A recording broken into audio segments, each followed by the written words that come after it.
All right. Good morning, everyone.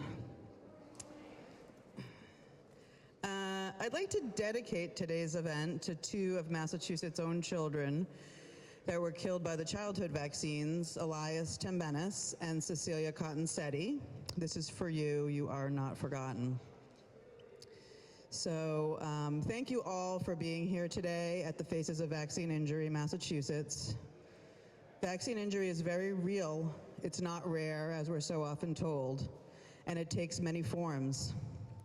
Today, you'll hear the personal stories of Massachusetts residents whose lives have been forever changed, not only by physical injuries from the COVID shots, but also the crushing impact of mandates and overreaching public health policies. People who chose not to take the shot lost their jobs, careers, retirement accounts, and access to education. My name is Julie Booras. I am one of the founders of Health Rights Mass Advocacy. We believe every person has the fundamental right to make their own health decisions for themselves and their families, free from coercion. My own story begins when my child was injured by a routine childhood vaccine. I didn't have all the information. I didn't know the risks, and I didn't ask any questions. Because I assumed, like so many of us do, that everybody does it, so it must be safe, right? To be honest, I didn't really think about it. What still makes me angry today is that no one told me the truth. If they had, I might have looked more carefully, I might have delayed, spaced them out, or even skipped them entirely. But at the very least, as a mother who would do anything to protect her child, I would have made the choice I believe was best for my unique child. So that's why we're here today, to tell the side of the vaccine story the media ignores and censors. I want to take a moment to thank our sponsors today, Senator Peter Durant, who will be here later, Representative Justin Thurber, and Representative John Gasky.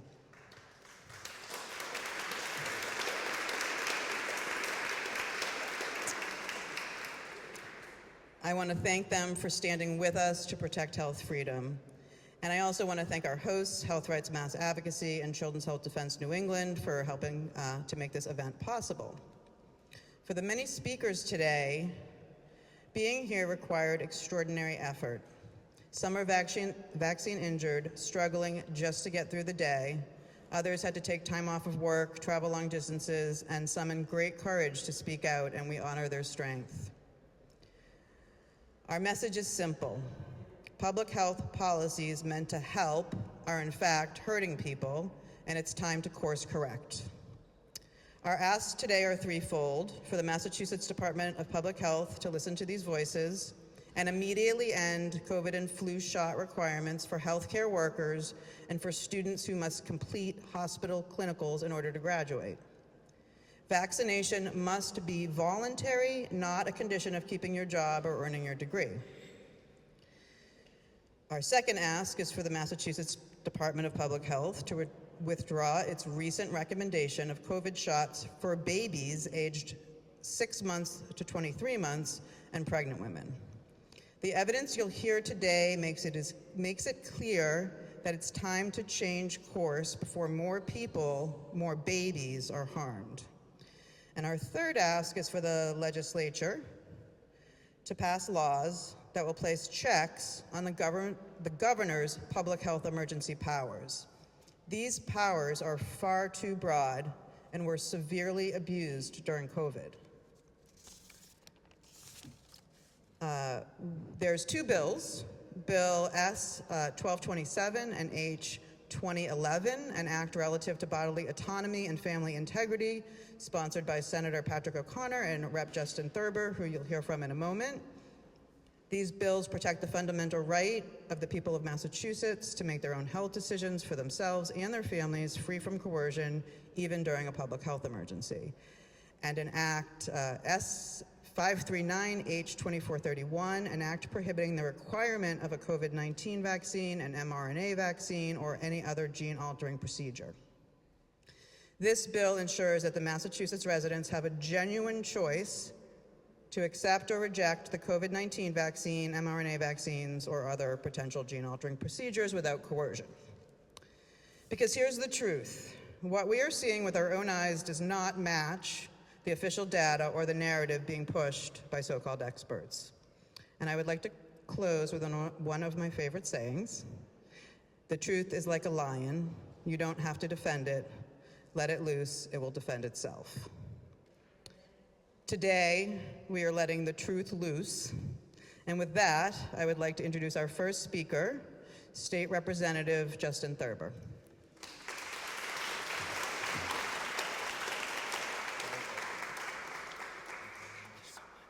Thank you, Julie. Thank you, everyone, for being here. When I was asked to participate in this event, it's called, Faces of Vaccine Injury, and I am not vaccine injured. So I thought long and hard about what I would talk about. They said maybe just talk about what happened to you, and I will, but I'm also going to give you a little bit more of what happened to me that a lot of people don't know the story. So obviously 4 years ago, we were in the throes of COVID, and I had a lot of time on my hands. I like to find things out, do some research. I apologize, it just keeps falling. I like to do some research or whatever, and I'd share it, right? Like most of my friends on Facebook. Obviously, I think a lot of people were there. Some would take offense to it. You're trying to kill people and kill kids. And I'm like, no, I'm just trying to get information out. Always trying to be respectful. And I think a lot of my friends knew that's all I was trying to do. And they would fight for me, right? They would say, listen, Justin is, just putting information out there that you might not see to make a more informed decision. About 4 years ago, a little bit more than 4 years ago, after the vaccine came out, there was an Instagram post, and some of you might be familiar with it, some of you might not be, that actually gained a lot of traction and actually stayed up and wasn't censored for a long time. And what it was women who were having menstrual problems after getting the shot. I thought that was pretty serious. I think there was like 40, 50,000 people that had posts about their experience. So I said, hey, listen, I don't really want to get into this, but I'm going to put on my Facebook, again, just a piece of information for people to have to make an informed decision. And what typically happened, I had a bunch of people that came out and said, how dare you do that? You're spreading misinformation. People are going to die. And at the same time, in my Messenger and Facebook, I had 8 of my friends who reached out to me because either their daughter, themselves, or their grandmother, who was obviously through menopause, has started bleeding again. I was thinking about this as I was just thinking about what to talk about, and even at that time, I just couldn't understand why these people who were going through this wouldn't sit there and go on that Facebook post and say, listen, Justin's not wrong. I am going through this. We had mutual friends that knew both of us that wouldn't stand up and say, I am suffering from this. My daughter is suffering from this. My grandmother is suffering from this. We're not saying get rid of these shots. What we're saying is there's something going on, and maybe can we make an informed decision or look at this? Now, fast forward a couple months later, I got a lot of shots in the military. A lot of people like to call people like me anti-vax. I'm not anti-vax. I have more vaccines than probably most people in this building. 29 years in the military will do that to you. I got a little more time. I got John Gatsky's time. I'm on a time clock. And I knew I wasn't gonna get this. I was kind of wanted to finish my 33 years. I did 29 years. And I said, I'm not getting the shot, and they forced me to retire. A month later, my wife was put on unpaid leave, and a couple months later was fired. One of only 3 teachers fired in all of Rhode Island for not getting the shot. For 2 months, we sat there, didn't know what to do. One of our oldest child was gonna start college. Do we sell the house? Do we move? I sat there and thought a lot about it. I said, listen, I dedicated 29 years of my life fighting for this country, for people to make their own decisions, to have their voices be heard, to not be censored, to make medical decisions that are right for them. And to me, I didn't know really what else I could do. I felt like we were losing ourselves as a nation, and I didn't know if this was the same country I was defending. So a buddy of mine that also got fired from the military reached out to me and said, hey, will you run for office? It's a tough decision. No money, don't know what your job prospects are. Your oldest gonna start college soon. It would have been easy to sell my house, move to Virginia where she was gonna go to college, have a nicer house, and not have to worry about this. But that's not me. I'm a fighter. And I want to convey something else to everyone here that's going to talk today, because here's one of the things, like, yeah, you can say Justin's a success story. 4 years later, he's a state rep speaking in front of you. That took a lot of work. It still takes a lot of work, but your voice matters. My voice does not matter more than anyone here's voice matters. And I will tell you, I understand there's a lot of times that the people in here have gone through things. You've had tough days. No one's listening to me. No one understands. You want people to hear you.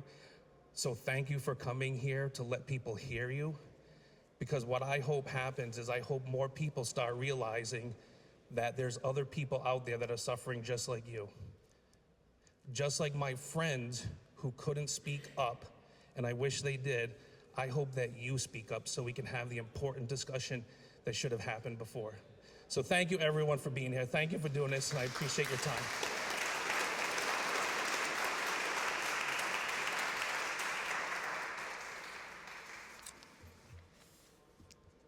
Thank you, Rep. Thurber.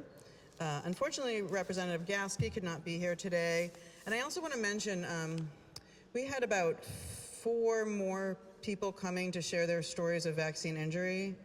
One of them's in the hospital. The other one texted me this morning. She's like, there's no way I can do it. I don't feel well. And that is actually what's keeping people with vaccine injury from coming to the State House. They're too sick to come. That's sad. Okay. Before we hear the personal stories, it's really important to note that what many of us are seeing with our own eyes and what patients and even doctors and healthcare workers are reporting does not match the official narrative or the data being pushed by so-called experts. To shed light on this gap, we're inviting 3 independent experts to share what they've uncovered in their own research findings that are not reaching the public or policymakers.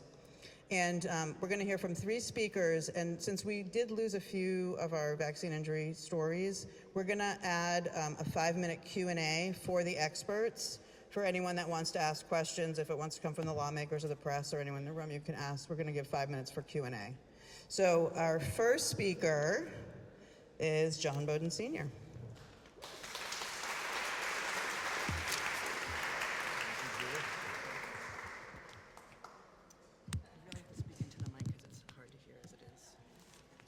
Thank you, Julie. Thank you, Julie. I'm going to have to hold it. I think it was, 2 years ago or 3 years ago? I don't know when the last time I spoke here was. I was standing at this very podium in this very room. I wrote my book. Yeah, Bonnie's holding up the book. So I wrote my book in 2 years ago, and I started selling it a year ago. And I'm going to talk about in a minute chapters 1 and 2. But a lot has happened since then. I'll bend over. Look like I'm teaching law school or something. People say, he's the data guy or whatever. It's not about data, it's about people. That's why I really like this event, because we have people here and they tell their stories, but they're not stories and they're not anecdotes. They're real life. They're injured for life. They've lost loved ones. It matters. And it's important to get the stories out there. So before I get into the data, I'm going to say that since the last time I was here, people have commented online. It's over 100,000 views of various snippets from my last talk here. They said it looked like I was wearing a prison uniform. And Michelle, my friend, made fun of what I was wearing. So I brought the same shirt and I'm going to wear it.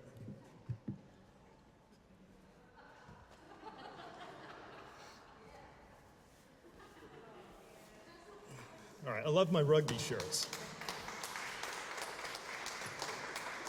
They're cotton, they feel good, but here's the difference between then and now. Let's just take pulmonary embolism deaths. There's another 300 people dead from the vaccines in Massachusetts alone since the last time I talked, and that means over 700 excess pulmonary embolism deaths from the vaccine in Massachusetts. And if anybody wants to challenge me from the government, will be happy to show them all the data. And I have the data. I have all the death records from Massachusetts from 2015 through 2024. It's over 500,000. I don't know, it's probably over 600,000 by now. It's one of the biggest studies ever done, and I can tell you the excess by cause of death. I can tell you what every individual medical examiner wrote, their prose, the words they use. And so Trevor's here, he's gonna speak. We just talked a little bit before this.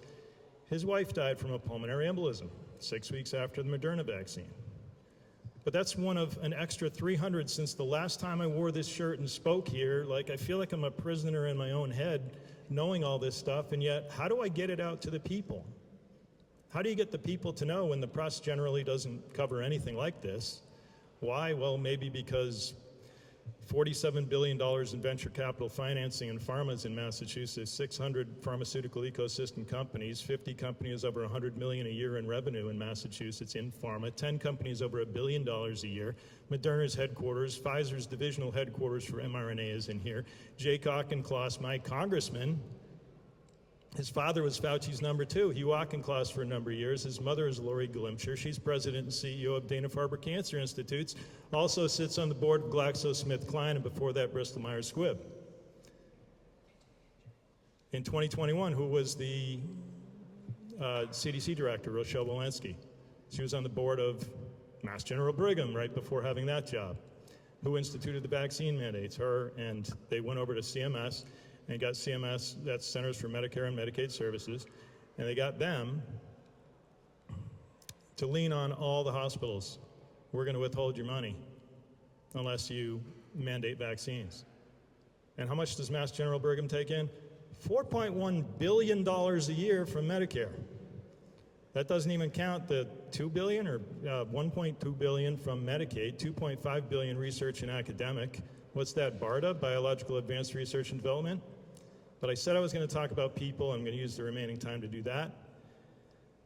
So, chapter 1 of my book is Cassidy. Cassidy Baraka was 7 years old. She died on January 18, 2022. That's a year after the other person I'm about to mention, a year later. So they knew what the vaccine does, and they pushed it anyway. They had a vaccine bus outside the school in Groton, Massachusetts, vaccinating all those little kids. So Cassidy reacted in 5 minutes, vomited for 8 to 10 hours. That was the first vaccine. Second vaccine, a few weeks later, she had terrible abdominal pain, 103-degree fever, didn't have bowel movement for days, and then died. A year before that, Brianna McCarthy was 30 years old. Her death record now says she died from the vaccine. 3 years after she died, and they said she died from COVID, not the vaccine. Under pressure from the books, from her father, calling the state and saying, fix it, make it right. And on Cassidy's death record, they said she died of COVID too, not the vaccine. There's no mention of the vaccine. At least in Brianna's, they couldn't hide it. There's a paper, Fatal Post-COVID mRNA Vaccine-Associated Cerebral Ischemia from Nadia McMillan, 6 doctors from Beth Israel Deaconess Medical Center and Harvard Medical College. This is an absolute vaccine stroke death. Strokes are up very high. There's a lot of excess. And I hope people realize these are real people. Trevor's wife, and then the extra, I think since I was here, 3,000 excess since I was here, dead from the vaccine in Massachusetts. That's over 7,000 people from the vaccine. Thank you very much.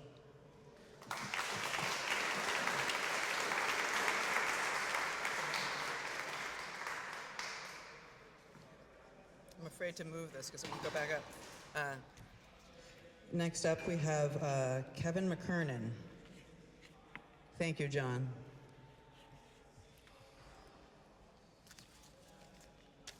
Good morning, everybody. Can you guys hear me okay? So, let me see, how's that better? All right. So I spent my career, 30 years in genomics, started here, actually across the river at MIT. Whitehead Institute, we were sequencing the Human Genome Project, racing Craig Venter, and it was an exciting time. We learned a lot, and I think the really shocking thing you're going to find out today is that all of the efforts we put into the Human Genome Project to understand how to personalize medicine were erased in the last 5 years. We've turned into herd medicine. We've ignored what we've learned from this project. After the Human Genome Project, I started several biotech companies and have sold them.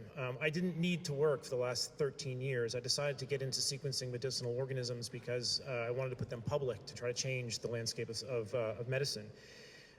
So when I came across the fact that there is contamination inside these vaccines, it stunned me. It stunned me that the field that we had developed, this ability to reduce the cost of DNA sequencing 100,000-fold in 5 years, which occurred with many of the great scientists here in this community, was never used on the vaccine. They injected it into 13 billion people, or sorry, 5 billion people with 13 billion doses. That's an enormous risk to the human population, to take something you've never sequenced, inject it into everybody, and hope things come out right. That might be the largest Darwin Award our species ever sees. When you understand what's in these vaccines, you'll come to recognize why. When we sequenced these, we found out there were still manufacturing DNA in these vaccines that were not supposed to be there, something that's known as an SV40 plasmid that is used in gene therapy that tends to integrate DNA into your genome. This is particularly in the Pfizer vaccine, it's not in Moderna, but both vaccines are showing excess DNA that is well over the regulatory limits. And in addition to this, it's in a compartment, a lipid nanoparticle that makes it 100 times more toxic. It gets into your cells and triggers carcinogenic pathways. So this is a major oversight, and the FDA has known about this for 2 years. It's only recently have they taken some notice because our paper got finally peer-reviewed and published and been replicated about 10 other times. But now that we know that this DNA is contaminating these things, we're starting to see it get put into the congressional record with Senator Ron Johnson. We're seeing it get brought up to the ACIP committees now. They're taking this very, very seriously, but it's too late. We missed. For you to understand the scale of this miss, the sequencers that we were building back in the Genome Project era, we have built one known as a solid sequencer, is about 3 times the size of this podium, cost $500,000, but could sequence human genomes for maybe $3,000. The sequencers we had available to us when we built these vaccines, it's right here, $1,000. $90 is all you needed to QC a lot to find this problem, and they completely missed. Why did they miss? They missed because they have absolutely zero liability. They do not care about quality. They never will. So until you put liability onto these vaccines, they're going to have an avenue to inject your children with poison for the rest of eternity and have no accountability for this. All right, this is absolutely manufacturing slop gone off the rails. This is something that absolutely needs to be addressed. The remaining time, I want to point you to Japan. Okay, Japan has gotten the most of these vaccines. 80% of them are vaccinated. 13% of the country has gotten 7 vaccines. They are at a stage now where the excess mortality in Japan, directly coincident with the vaccination program, is now greater than the tsunami in Hiroshima combined. The actual lifespan of Japan has decayed 5 years since this program has been into place. It's a demographic disaster. Their birth rate's less than 2.1 now. They will never recover from this. This is going to happen in many other countries that aren't allowed to speak about this. So we have to get very vocal and very loud about the manufacturing slop, and particularly the mandates. You cannot be mandating liability-free experimental injections into other people. I don't care if it's a medical exemption. I don't care if it's a religious exemption. The answer is you can be exempt because it's your God-given right to not allow other people to shove toxins into your facility or into your body. So this is something that needs to change, all right? We cannot have an avenue where the government and pharmaceutical companies can collude to inject you with things that are never been quality checked. Quality checking as small as a USB drive is all that was required to avoid this. And it was skipped. And it was skipped because of mandates, because of liability waivers, because people are afraid of a cold. They want to inject their neighbors' babies with stuff. This is sheep-like behavior. It's unconstitutional, and it has to end. Thank you.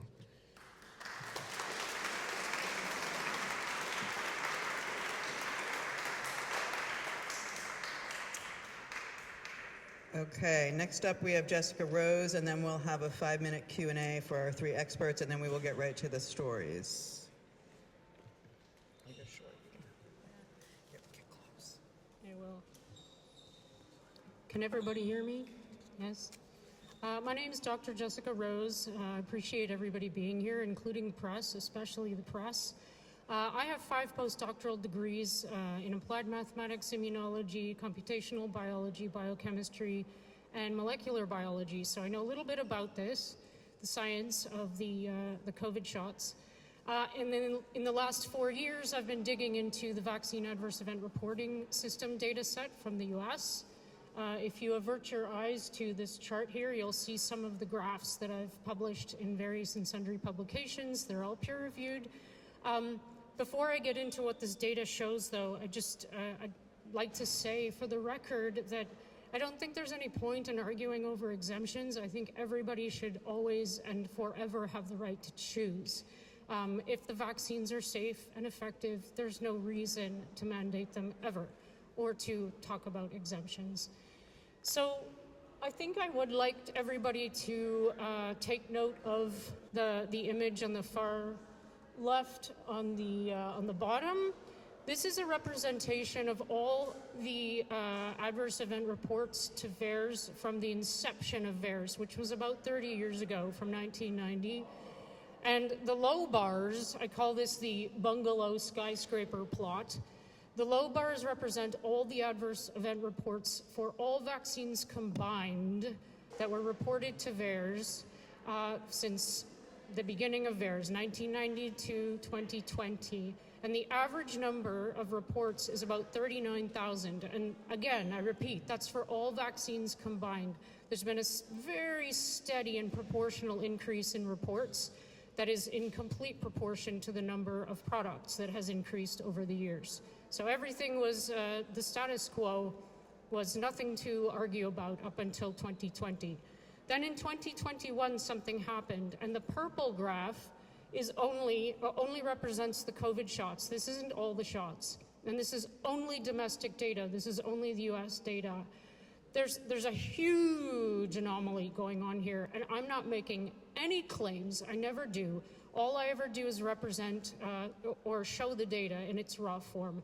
And I've asked the question repeatedly to the owners of the data, which are HHS, CDC, and FDA, what explains this? And I haven't really gotten a good answer. And I probably have a little bit more time, so I'll go into causality, because most people who know anything about VAERS will say, well, it's a passive reporting system, it's not really a good data set, you know, there's underreporting problems. However, it's a pharmacovigilance tool designed and owned by the government, and the purpose of it is to use the information therein as data to do causality assessments.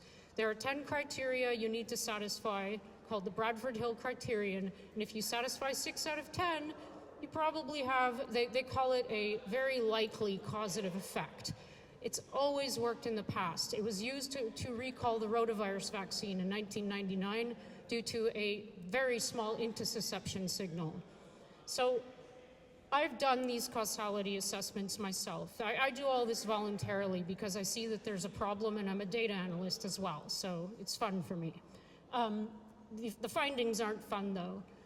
So what you see on the two gray plots, these represent a temporal association between the injection date and the onset date. And those are on the right hand, these are all sudden events. And the one on the right represents sudden death. So these are rare, okay? They're not often reported to VAERS.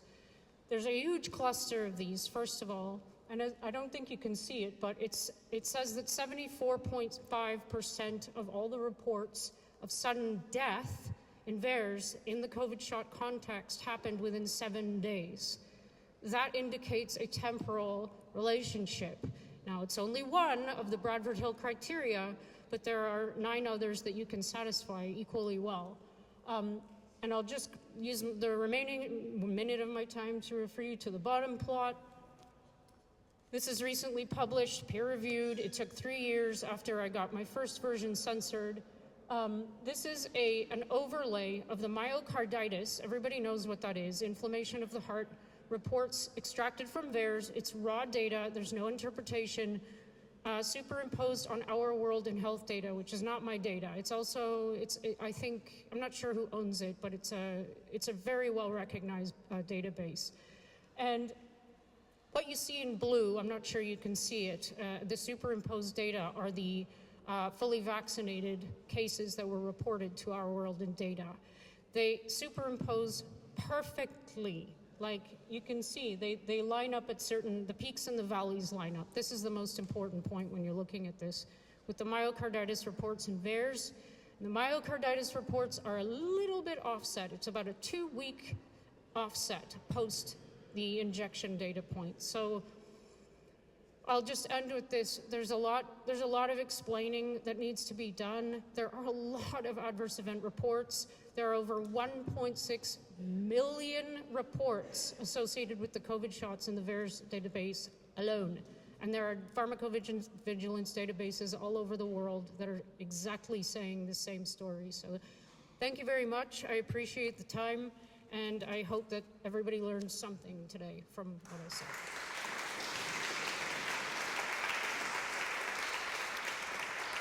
Okay, we're going to have a quick 5-minute Q&A for anybody that has questions for John, Kevin, and Jessica. Do you guys want to come up? Would that makes most sense.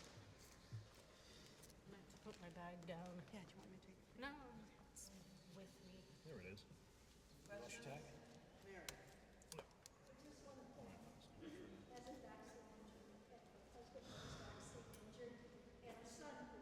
you flesh that out a little bit and tell us what that means more in layperson's terms and what impact that has on people's health and what you might expect going forward? Okay, so first and foremost, for those who didn't hear, he's asking you to more explanation on what this SV40 thing is. The first thing you should know is it was never disclosed to the FDA. That is a violation of all regulatory guidelines. You have to disclose everything that's in these shots. They omitted this, and it wasn't an accidental omission. We know from the data forensics on this that they intentionally omitted it. The tools that annotate plasmids annotate the whole plasmid. Someone at Pfizer went in and erased this to hide it from the public. Now, this thing's associated with cancer. What did Pfizer do after they released this? They went and bought up cancer companies. $43 billion for Seagen, $2.26 billion for Trillium Therapeutics. This is an intentional system that is designed to create a cancer wave, and they're going to profit from it. Why does it create cancer? It binds P53. The SV40 promoter is published by Drayman et al. To bind the tumor suppressor gene P53.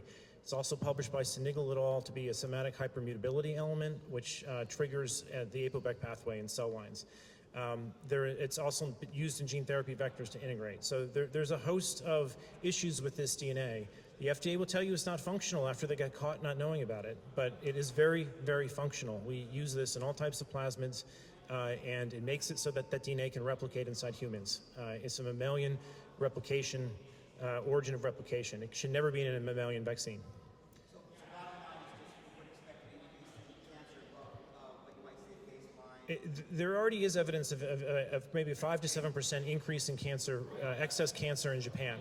So it's already here. It's not the main issue. John will tell you it's acute renal failure or acute renal injury that is really a much higher issue with these vaccines. It's harder to see because cancer comes on later, and most people don't associate late onset disease with severe adverse events, and they don't get reported to VAERS. So it's a signal that often gets lost. Okay. Can I add to that? I just want to add to that for anybody who understands the law. There are manufacturing standards that were set. They did not meet their own manufacturing standards. There's something called strict liability where you don't even have to prove intent. All you got to do is prove that they didn't meet their own standards. Done. You win the lawsuit. The problem is we're barred from the lawsuits by the PrEP Act, which needs to go. But from what Kevin said, I mean, he's proven that they did not meet their own manufacturing safety standards. It should be done. The lawmakers right now should be clamoring to shut this down immediately. So if you understand law, I just wanted to talk about manufacturing defect analysis and product liability. That's where that is. And Dan's a lawyer, so he knows this. And one more tidbit.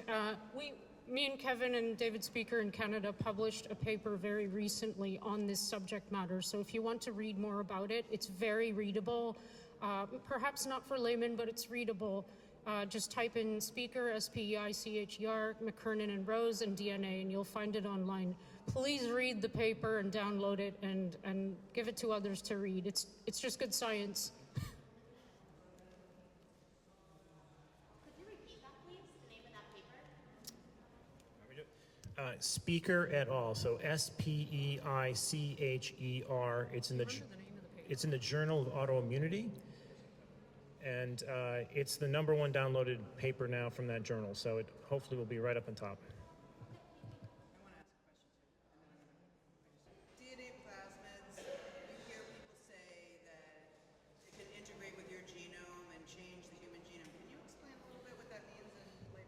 Yeah, so one of the selling features of these vaccines is that it's mRNA, and mRNA shouldn't get into your nucleus and change your genome. The moment there's a DNA contaminant in there, that story's out the window. So these DNAs from the plasmids have nuclear targeting sequences. They get to your nucleus, and they likely integrate at some frequency. Whether those turn into cancers or not, we don't know. Whether that's clinically significant, we don't know. Sometimes the immune system will clear these cells out if the DNA integrates and causes problems. I think the integration story is a little bit of a misdirection. I think pharmaceutical companies are asking everyone to look for that, and unless you find that, it doesn't matter. That's not true. In fact, the moment the DNA gets into the cell, it triggers a particular pathway that can be oncogenic, known as the C-gas sting pathway. It's an inflammatory response because it sees bacterial DNA in a cell and it thinks you're septic. And so you get this massive cytokine and interferon response. So it's the transfection of the DNA into the cells is the problem, that it's come from bacteria, and since it's bacterial DNA, it has some methylation signals that trigger a certain response. I think that's the main issue that we're probably seeing in more of the acute side of the reactions. If it's proven that they've integrated, that of course might be playing a role in cancer. But once that DNA has gotten into the cell, it's inhibiting P53. That's right there. That's where it should end. If any shot has a P53 inhibitor that was never disclosed, it should be banned from the marketplace, and the people who did it and hid it from regulators should be in jail. Can I just add one thing to that? Because I can hear some thoughts right now saying, so how did it get in there? This is through the production process. So that when Kevin was speaking about the process 2 used in the commercial products, they used to an E. coli plasmid system. So it's the final step, the cleanup of the nucleoside modified RNA that was not done properly. So the DNA carryover happened. I won't get into detail, but that's how it happened. And there are many ways you can test for a pure product at the end that these guys they're using. And they're using, anyway, this all should have been done properly, and it wasn't. And it's clear because there's DNA in the vials.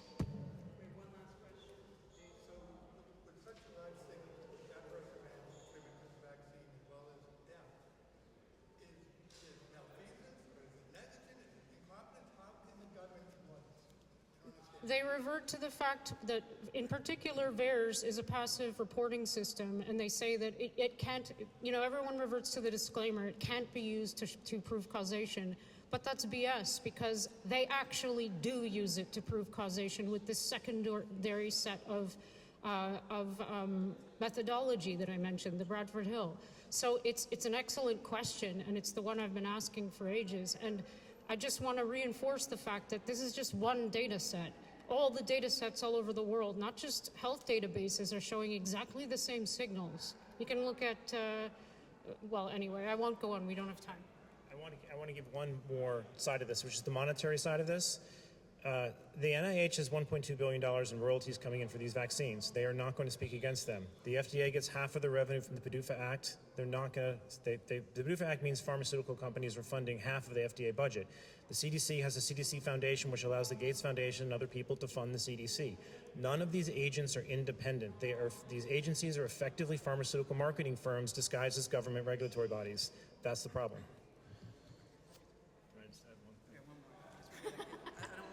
So, okay, the question originally, like, what do they know and who is responsible for what? It depends on the individual. Some people have the mens rea, the mental state where they purposely drove these products to market knowing it. Some knew that something would happen. Others are just reckless in not testing it. But when it comes to the manufacturing testing, they skipped the final step in process 2, like Kevin said, for profit. That's it. They shirked their responsibility because liability was driven to zero through the PrEP Act. When you drive liability to zero, the burden of precautions goes out the window, the manufacturer shirks, and the negative externalities manifest in death and maim instead of, oh, I had to pay $2 billion for a trial. So it's an economics equation, but it's also behavioral. But in the end, what you asked is, yes, it's criminal. But you have to identify people, not entities. Thanks. Thank you so much. Thank you all so much for coming. Okay, we're gonna hear from our first speaker. We have Mary Gammons.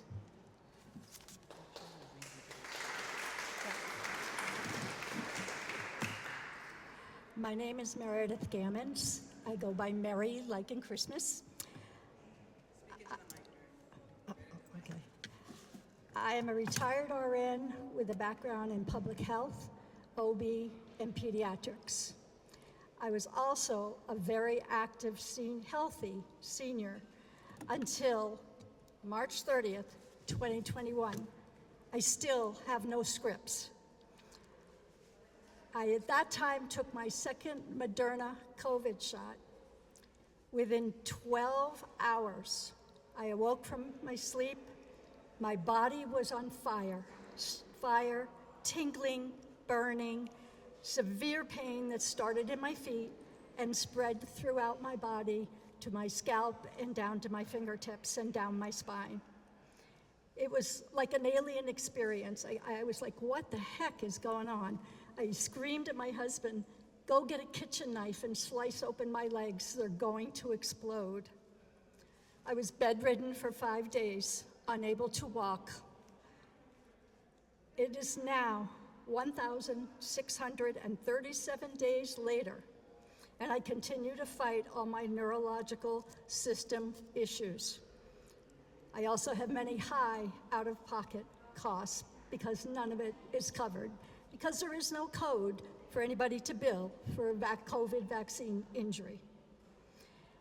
We know how research around the world, as you've heard from John and Kevin and Jessica. We know that 17 million plus have died around the world, and many, many more just in the States, hundreds of thousands of us. Cardiac, vascular, immune system, neurological, fertility, menopausal, stillbirths, miscarriages, menstrual cycles, gene mutations, turbo cancers, and of course, many deaths. All are in excess, as John has proven. We know every batch was not the same and highly contaminated. You just heard it. We've all been poisoned. My husband was also healthy. He now, as of last November, has a mutated, acquired gene mutation. It is not genetic. He has a very high platelet count, which also causes bleeding issues. So we go between clotting and bleeding. I also have a 46-year-old son who has passed out routinely, broken facial bones. He has POTS, and he just at 46 had his first ablation for cardiac issues. I have one son who never took a vaccine, one I should say. He did take one. He's a teacher. And the other one happens to be a doctor who thought they were wonderful. I have 16 double column pages of a notebook that I organized of family and friends who died, who were injured from 21 on. I cannot keep up. It's not over yet. We all know someone. We know now that big pharma, government, media, and the medical world colluded and denied us care, informed consent, and the rights to our own body. What happened to do no harm? Where is the medical community? What happened to our bodies ourselves in Massachusetts? It was published here years ago. Doctors who saw patients acknowledged maybe to the patient that they might be vaccine injured, but couldn't say it out loud and were silenced. But yet they still collected and pushed the boosters. Why are they not researching all of us injured? Some of it is coming out now, thank God. It was a lonely and frightening and isolating, trying time, trying to figure out what is going on with my body. No mandates, ever again. We know our medical history and our bodies and work with our own physicians that we trust, and that's pretty much gone. The data is being shared daily. Thank God we have more coming out. Please recognize what has occurred, I say to doctors and legislators and everybody in the community. In closing, I'd like to say the words from Charlie Kirk. Freedom in this country, family, and faith are our top 3 priorities. We are asking for all 3. Thank you, Health Rights Mass.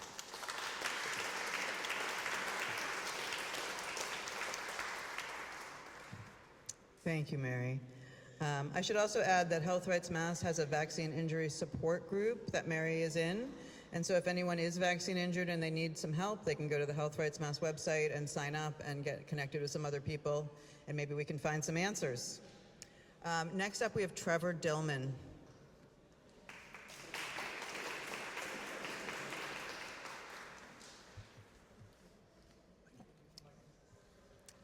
Thank you, everybody. As John already mentioned, my wife passed away suddenly and tragically April 4th, 2021. Not a day that I'm going to forget.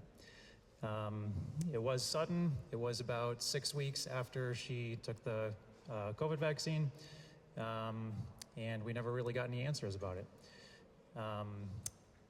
Although she was, according to her, instructed to get the vaccine in order to continue her job, she was somebody who passionately and enthusiastically went out and sought the vaccine. She viewed that as a calling and a way to help people. That's just who she was. She was a giver, somebody who loved to help.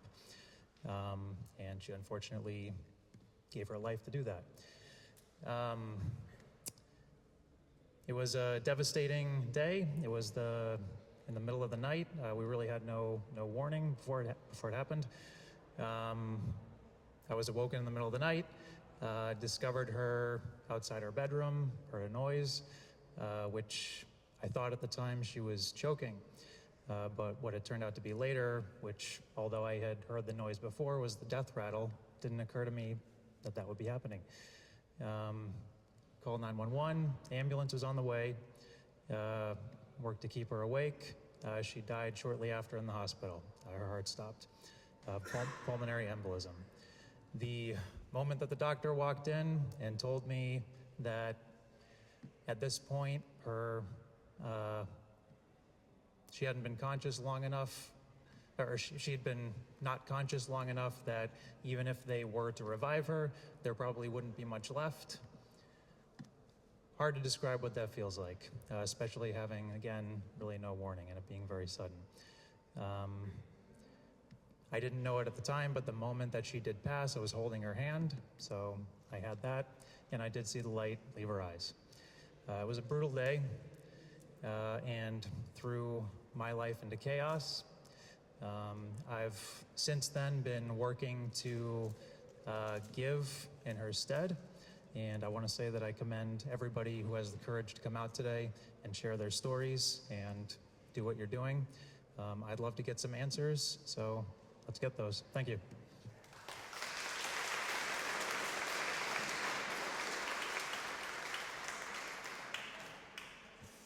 Thank you so much, Trevor. I'm sure that's hard to tell every time. Okay, next up we have Dr. Mary Sutton. Dr. Mary Kelly Sutton, you're up.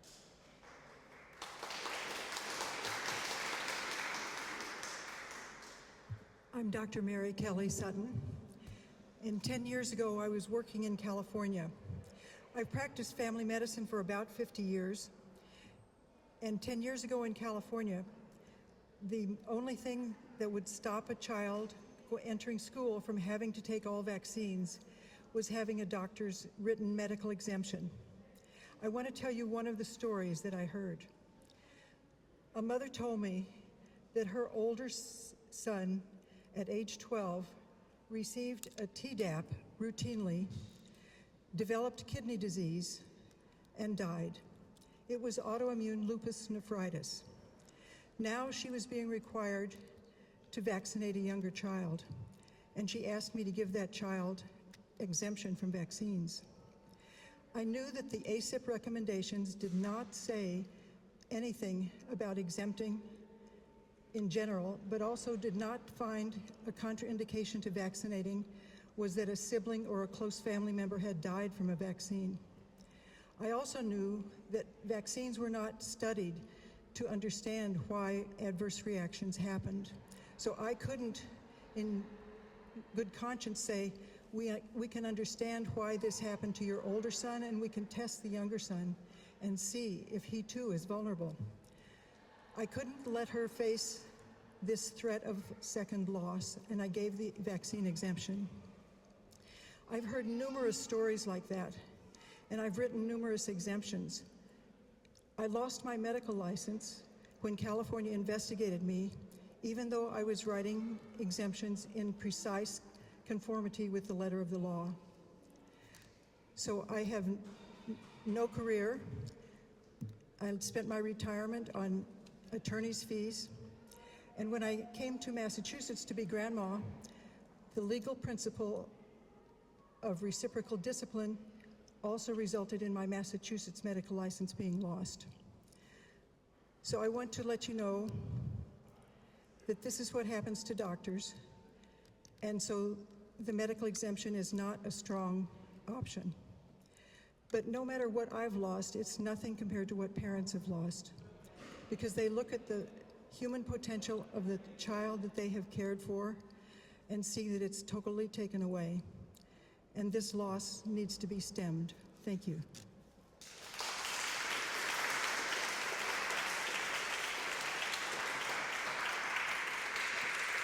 Thank you so much, Dr. Sutton. Next up, we have Willard Perkins.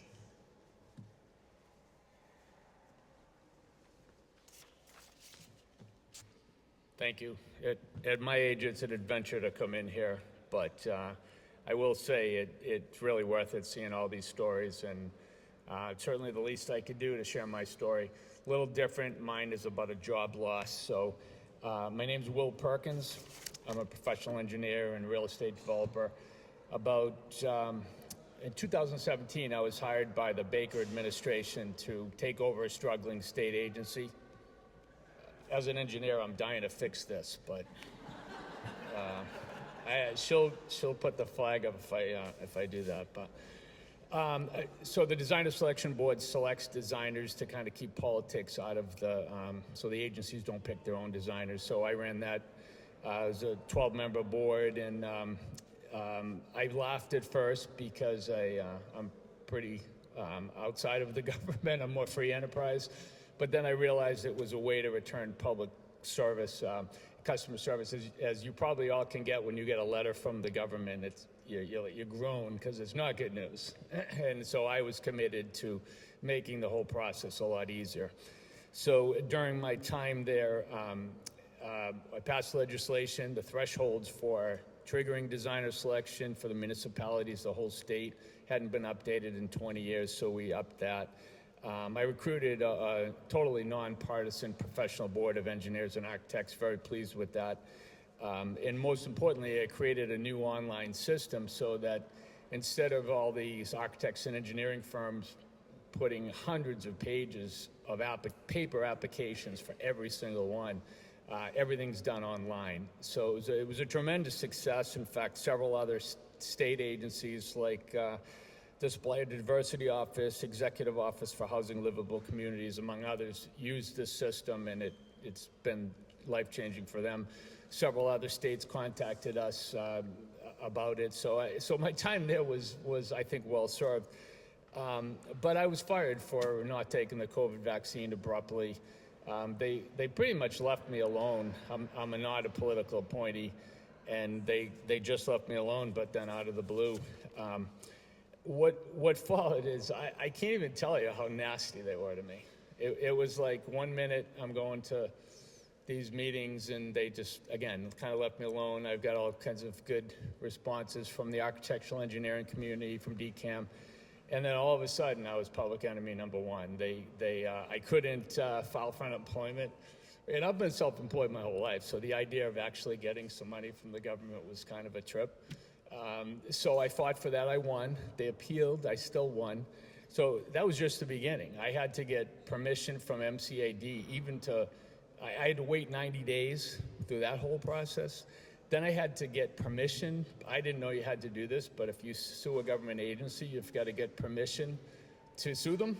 So I had to get permission from the Attorney General's office to sue them. So we finally sued and I guess it was June of 2022 by time out. So now 3.5 years later, I still don't have I still don't have a court date. Last week they're talking about 2 more years till my court date, which is, I'm 67 and my lawyer's going to make an argument about my age, but it's just unbelievable. I mean, they ruined my career. I'm self-employed, so I have things to go back to, but who wants to hire an engineer consulting that is suing the governor? So it was not, and then when you file suit, it's like all these, I think Morgan & Joy is the firm. They're all politically connected ex-state employees, and they have an unlimited budget. And really was eye-opening, and it's very troubling how the only thing, I'm sorry, time's up. I just want to leave you a Bible verse that I think something good's going to come from this. Romans 8:28 says, and we know that all things work together for good to them that love God, to them who are called according to his purpose. So if I can help any one of you, please reach out.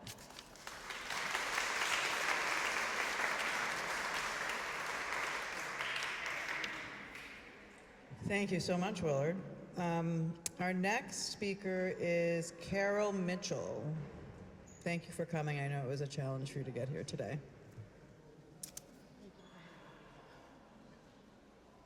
Good morning. My name is Caroline Mitchell. My name is Caroline Mitchell. I had done what most moms try to do, stay home, raise your family, and then attempt to work when it gets appropriate. My youngest child has autism, so I stayed home for 14 years. I returned to work February 2020 to an investment firm. Had basically got right back into the administrative career that I wanted to go right back to that was permanent for the rest of my life. As most offices had to deal with, there was the 100-person requirement to get the COVID vaccine at the time. I had then worked in the small office and was able, right at that requirement was dropped, I then kind of got the eyeballs from my coworkers and wondering when I was going to get the vaccine and asking small 6-person office. So I then went ahead, and at the time I was walking and running every day up to 6 miles. Young, I'm now 51. This is 2021 when I got vaccinated. 2020, I got the position. Very, very active. No medications, no ailments. It was just years. I'm the youngest of 7, so I enjoy walking and running. I would take down the trees on my property if there were limbs and things like that, repaint the interior of your home. I was a automotive mechanic at the age of 20, so I was just very strong and healthy all these years. I got the vaccine immediately. I was down. The 2 nurses standing next to me to make sure I could go home, that 10-minute wait was no longer 10 minutes, turned out to be a half hour or more. They contemplated to send me to the emergency room because of the effects. They got me resolved with cold water, cold ice pack, take my shirt off, get some fanning down. I went home that evening, go to bed, and in shorts. It was April. I'd walk and run that morning right down my road, went to work till 4 p.m. and then proceeded to get the vaccine. That evening, my knees were swelling from both knees, proceeded to take over one leg. One leg was this much bigger than my other leg. As you see, I'm not very big. That had happened and lasted over the next several weeks. It took me 1 week after the vaccine to find out, did something happen to me? I got reevaluated with an allergist, got confirmed, go ahead, you're all set, get the next vaccine. I was paralyzed, literally. 4 months, my husband carried around my home, hand-fed me, gave me medicines, my dog right by my side, and I couldn't move a finger. Couldn't pet him, couldn't enjoy any of my hobbies, anything I did to take care of my home and my family. I am 4 years in, and I am junk. I'm on immunosuppressants. My body's been attacking myself since April 29th of 2021, and I just had new blood work done last week, and it is confirmed I still have abnormal plasmacytoid lymphs, and they're now got paperwork in Mayo Clinic to figure that piece out. I had the myocarditis, I had the vaccine thyroiditis from the beginning, several organs involved, and I am 12 joints that I deal with severe arthritis type of symptoms. My autonomic system is junk, battling on when I need to leave due to the heat. So I'm on permanent medications now to function at the age of 51, and I have my 2 PCA caregivers that come with me 4 to 5 days a week to help me. I urge you to please look further into this before we pass something like this and protect our children. Thank you.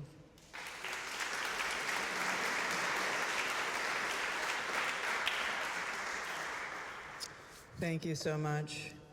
I think one of the biggest crimes of this is that people that are vaccine injured, their vaccine injury doesn't get acknowledged, and if you can't acknowledge it, you can't help them. And so there's a lot of people suffering. Thank you for sharing your story, Carol.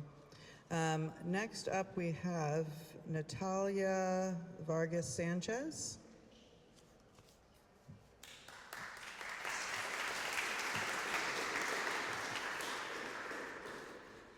Good afternoon. My name is Natalya Vargas Sanchez, and I am here to share how the COVID-19 vaccine mandates for healthcare workers deeply impacted my career, my family, and our future. I arrived to the United States in 2009 from Panama with only a basic level of conversational English. Through the years, I was able to perfect my English and advance my education to become a board-certified family nurse practitioner. During the pandemic, I was working as a diabetes nurse educator at a busy healthcare center in Lawrence, serving mostly a Spanish-speaking population. My patients needed someone who understood their language and culture, and I was proud to be that person. At that time, my husband and I were saving for our home and hoping to grow our family. But when the mandate was implemented in the health center, I faced serious concerns about the vaccine's long-term effects on fertility and pregnancy. At the same time, it was becoming clear that vaccinated individuals could still contract and spread COVID-19. On September 15, 2021, I was forced to choose between going against my conscience or losing my job. And I was forced to resign 1 month later. Despite my qualifications, I was repeatedly turned away from job opportunities because of my vaccination status. Several interviews ended abruptly when I disclosed it. I left those experiences feeling humiliated and hopeless. Financially, we struggled. I didn't apply for unemployment, believing I was ineligible. We drained our savings, lost the chance to buy a home, and had to postpone plans for another child. This mandate didn't just affect workers, it hurt families, patients, and communities. It pushed bilingual, culturally competent providers like me out of the workforce at a time when we were most needed. Thank you for listening.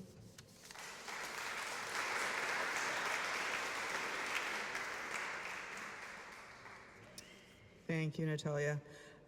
Our next speaker is Carol Thomas.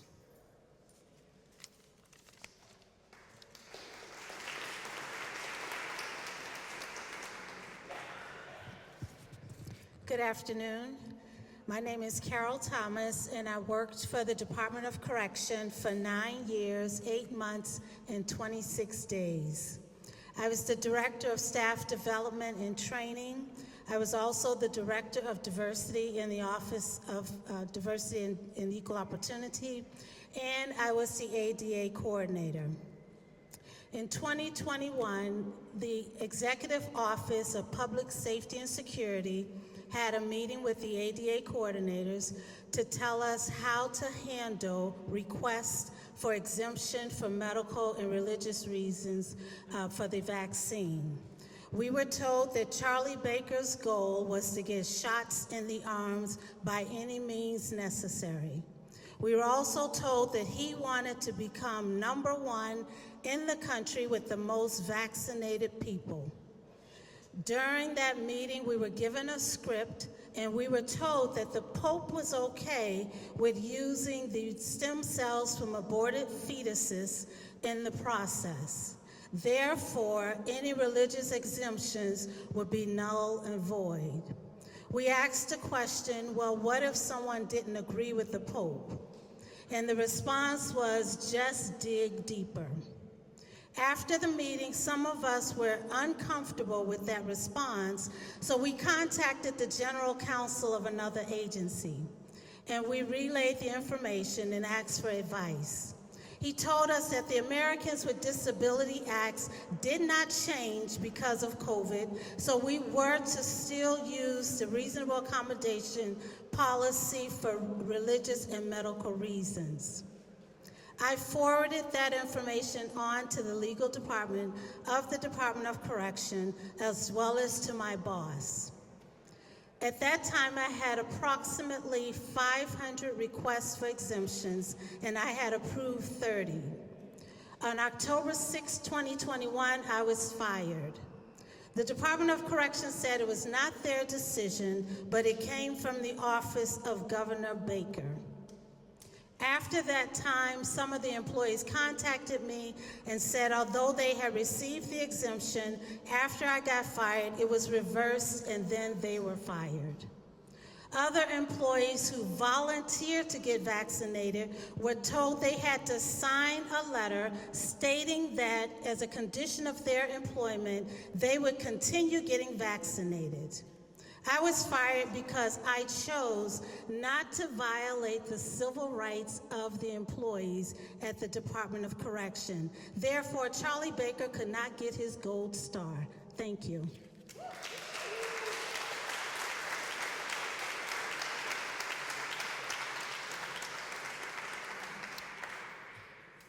Thank you very much, Carol. That was very interesting. Okay, next up we have Therese Goldthrop.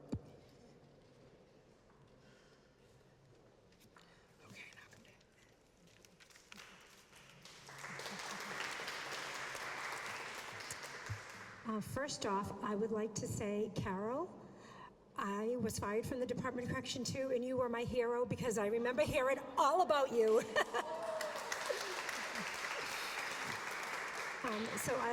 I'll just go on. Hello, good afternoon. My name is Terry Goldthrop, and I'm here today to share how Executive Order 595, which was the mandated COVID vaccine, changed the course of my life. For over 15 years, I proudly worked at the Massachusetts Department of Correction, helping men achieve something that many of them thought was impossible, earning their high school diploma while incarcerated. I loved my job. I received excellent evaluations, and I believed it was a career that I would retire from. This was more than a job to me, it was a calling. I really enjoyed it. I did teach in the public and private sector, and left that to go teach in the Department of Correction, and there was just something about it. When Executive Order 595, the COVID vaccine mandate, was issued, everything changed. Even though the order was rescinded in May of 2023, I have not been able to return to my position.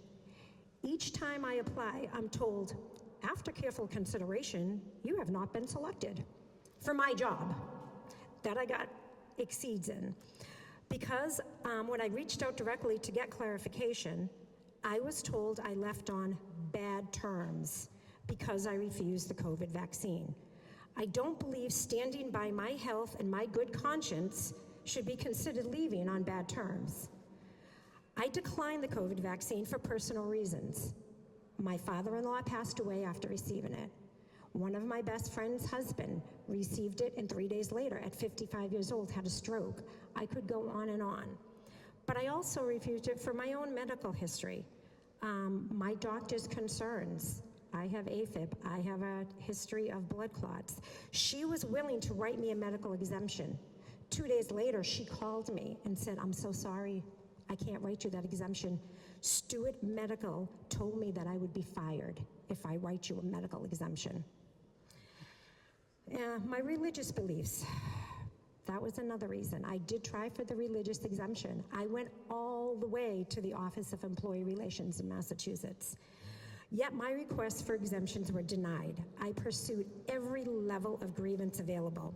And to this day, I'm still waiting for answers. I have not heard back from the Massachusetts Office of Employee Relations regarding my hearing's resolution. And I've been waiting since March 6th of 2023. And every time I call my union and I ask for his name or their name, I'm told, oh, we can't tell you, but there's no time limit. I'm like, no time limit, after I was told it would be 30 working days. This ordeal continues to be an ongoing struggle and has affected every part of my life. Emotionally, the stress strained my relationships with family and friends. Financially, I had to take a lower paying job which has made it hard to pay the bills. It's unsustainable. Medically, the stress has worsened my health. I now have high blood pressure. And personally, it has derailed the retirement plans that I worked toward for so many years. I'm here today not only for myself, but for my children, my grandchildren, and the people here of Massachusetts. No family should have to endure the unnecessary pain, stress, and hardship that so many of us had to experience as a result of this mandate. Thank you.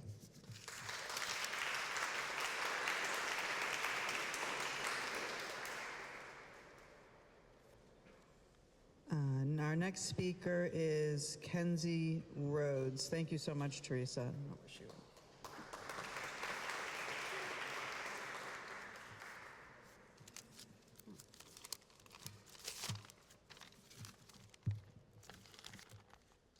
My name is Dr. Kenzie Rhodes, and on November 4th, 2021, I was fired from the Department of Children and Families.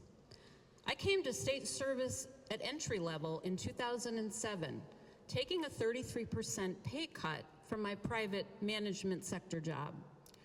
And after 7 years, I became the chief financial officer of a state hospital, a job that required vaccines.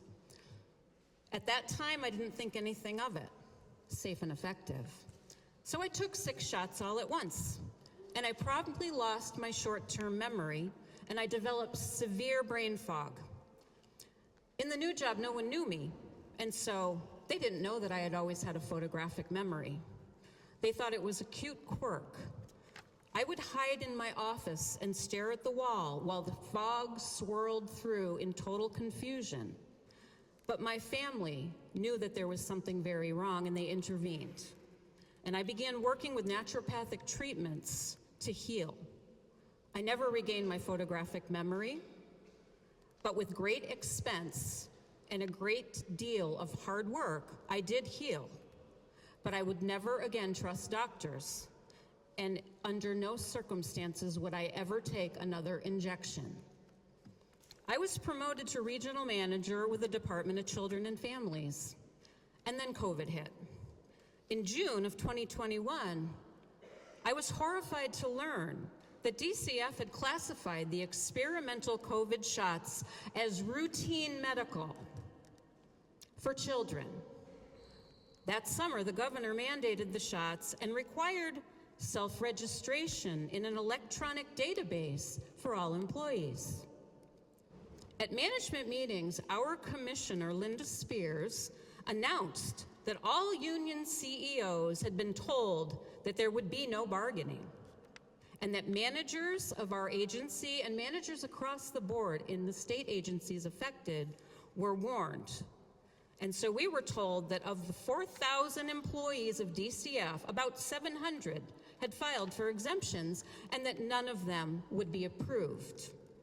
Managers were told to convince nearly 20% of our workforce to comply. It became a nightmare of tracking individuals and reporting weekly who had given in. Meanwhile, EHS was constantly bombarding us with emails reminding us to get the shots and to register our private information in a database. The pressure was absolutely relentless.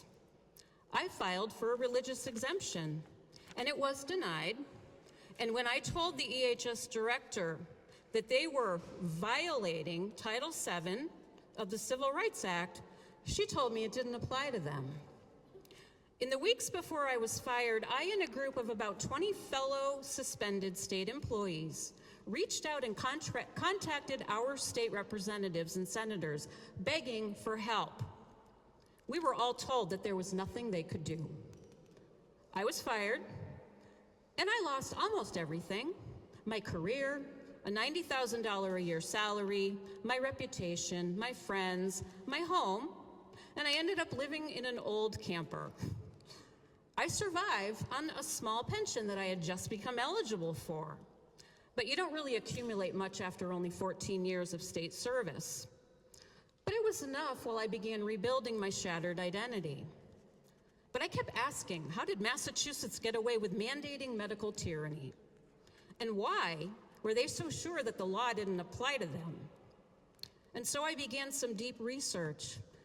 And guess what? I discovered that the state government isn't what they claim to be.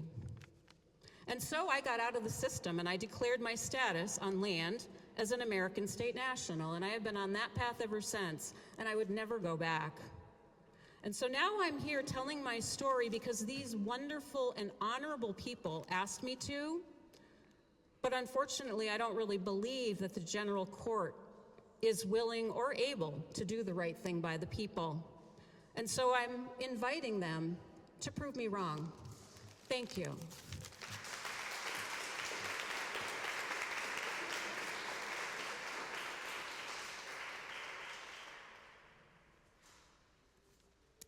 Thank you so much, Kenzie.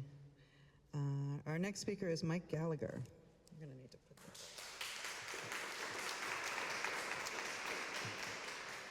Thank you. My name's Mike Gallagher. Diabetes, autism, cancer. None of these severe conditions should ever be a part of a child's story. However, our family contains all of these. Sorry. Each of my children was diagnosed with one of these diseases within months of their 18-year-old vaccination. As I look back at the decision to blindly trust the doctor's directive to vaccinate our children, without question, we realize that the decision caused our children and us years of pain and struggle that continue to this day. Our blind trust was backed by our naive assumption that the medical professionals and government agencies did their due diligence to ensure the absolute safety of vaccinations. We learned from our own in-depth research that this was false. Some of the things we endured were waking up at 2 a.m. to give our child an insulin shot at 18 months old, spending over a month in the hospital with a 22-month-old with chemotherapy, and dressing in nuclear protection suits to change her diapers.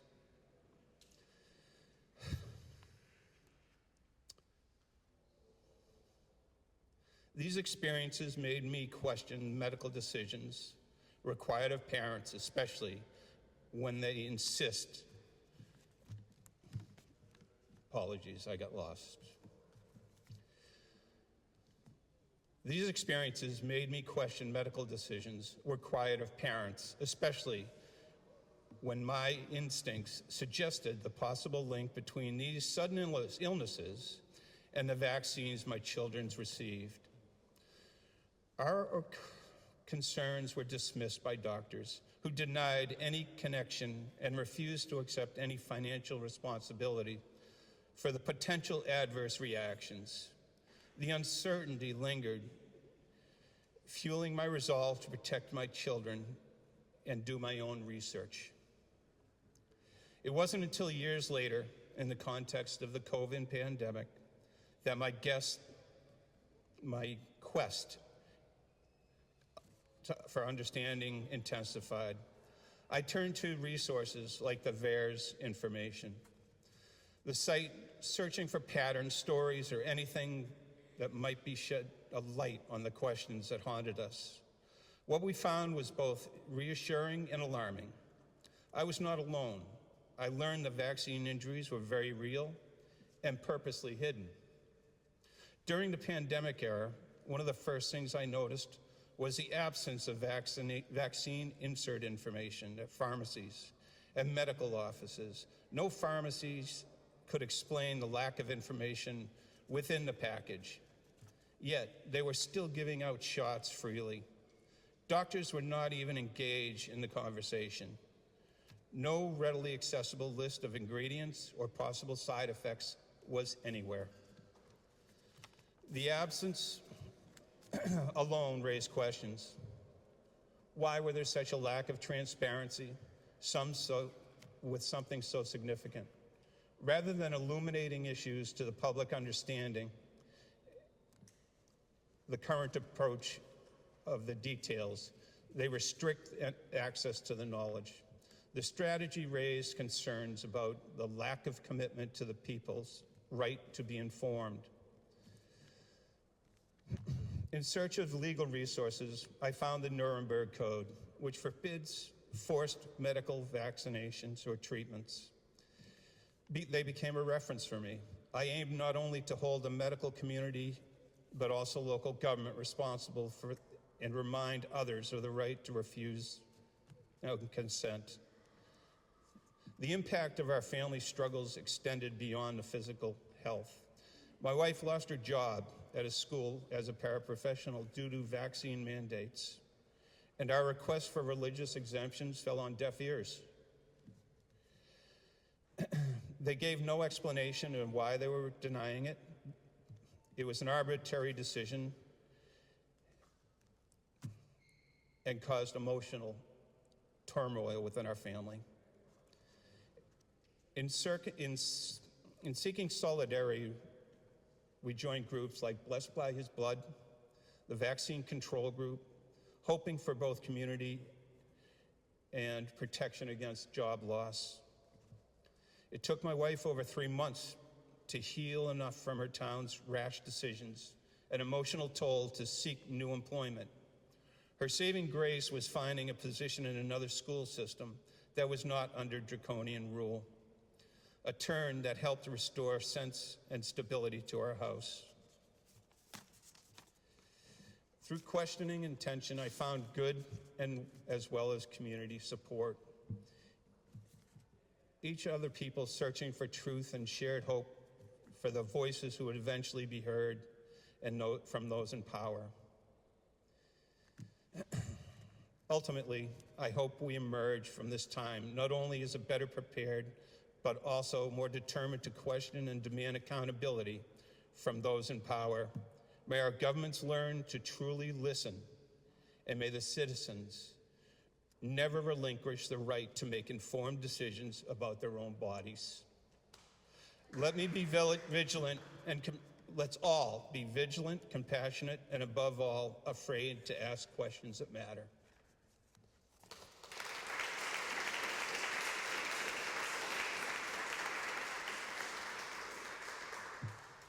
Mike, thank you so much. Your family has seen their fair share of vaccine injury, that's for sure. Andrea Makada, sorry. Rhymes with Hakuna Matata. Okay. Good afternoon. It was the day before Thanksgiving in 2021, only a year after COVID-19 left the nation in its drastic wake. This holiday season was even more meaningful as families and friends had been torn apart by the physical and emotional turmoil of the pandemic. So it was especially shocking when I opened my mail to discover a letter from the state of Massachusetts, the Department of Children and Families, stating that I was officially terminated from my job. Charlie Baker's mandate to enforce the COVID-19 vaccination eliminated needed social workers like me from helping Massachusetts orphans and families, both during the pandemic and in the aftermath of COVID-19. Despite my state-recognized religious exemption, I was not offered accommodations that would allow me to continue to perform the function of my job responsibilities.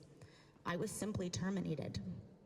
Although I proved I was fully capable of abiding all of the prevention protocols provided while successfully carrying 25 cases, working overtime, performing extra duties outside of my responsibilities to support my coworkers who were medically compromised, it did not matter. According to the state, my state-recognized exemption caused the state, and I quote, undue duress. Much like many Americans trying to make their American dreams become reality, I was also pursuing a graduate degree in the health professions while working full-time to support myself and my aging mother. This dream, too, was crushed by the vaccine mandate. Today, students who do not take the COVID vaccine still cannot participate in clinical rotations. My choice to remain unvaccinated from the experimental and emergency use only drug was easy to make. I turned to my God and prayed for him to release me from this feeling of resistance to the vaccine. When those feelings did not come, I knew getting vaccinated was against everything I stood for. In time, my choice became clear. Not only did COVID vaccine never make it to human trials in previous studies due to weakened immunological response in animal subjects, which led to early death, but my gut instinct resisted every practical and otherwise rational attempt to go along with the tide. I wanted to believe that my government wouldn't lead me astray and that I could remain in my daily routines, but God answered my prayers. My apprehension never ceased, and I obeyed. It was hard. My personal and professional life was severely injured for refusing to be injected with the experimental vaccine, which was being proclaimed as a panacea by every mainstream outlet. However, those who create policy know there's never a cure-all method. My body, my choice, which once rang from the mountains of the Massachusetts shores to the sea, was officially stifled and silenced. Cancel culture smeared me. Friends turned their backs on me. I wasn't allowed in the movies, the YMCA, swimming, concert venues, sporting events, dance studios, restaurants. The list goes on. My life came to a halt. The imposed isolation felt demoralizing for a time. The isolation was so strong, I considered a move when a former supervisor called to check in on me and encouraged me to move to Texas. Her sincerity was apparent, and I appreciated the sentiment, but then I thought, why should I have to leave my home and my family? It is the state's inherent responsibility to ensure the well-being of all Massachusetts citizens, including me. The proverbial iron curtain solidified, and it fell between me and all those who chose to remain in compliance. Realizing that I was swimming upstream felt like a godforsaken predicament, but good thing I'm a good swimmer. In reality, this became my biggest setup for growth. The state's acknowledgement of my religious exemption exposed my deep conviction to obey the still small voice of God within. It also reignited my scholarly commitment to remain curious and to keep a healthy sense of skepticism.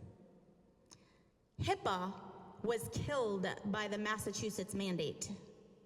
With my privacy completely invaded, I was judged by my vaccination status by strangers who demonstrated that I had absolutely no right to exist without repercussions. I bravely embraced my new brand. So I thank you, lawmakers, for your dereliction of duty and to promote the well-being of constituents like me.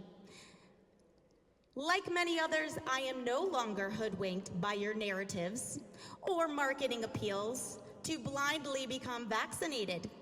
I will continue to conjecture until I am fully satisfied that you will turn from your biased echo chambers, clamoring with stale refutations, toward the heaping piles of alternative policy and scientific postulations that scream for attention. I hope you listen. Thank you.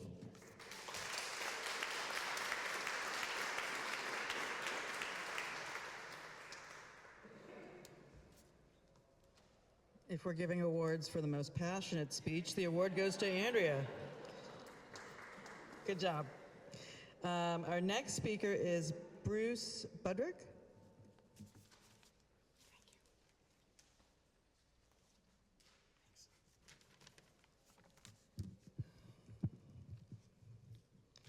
Hard to follow that.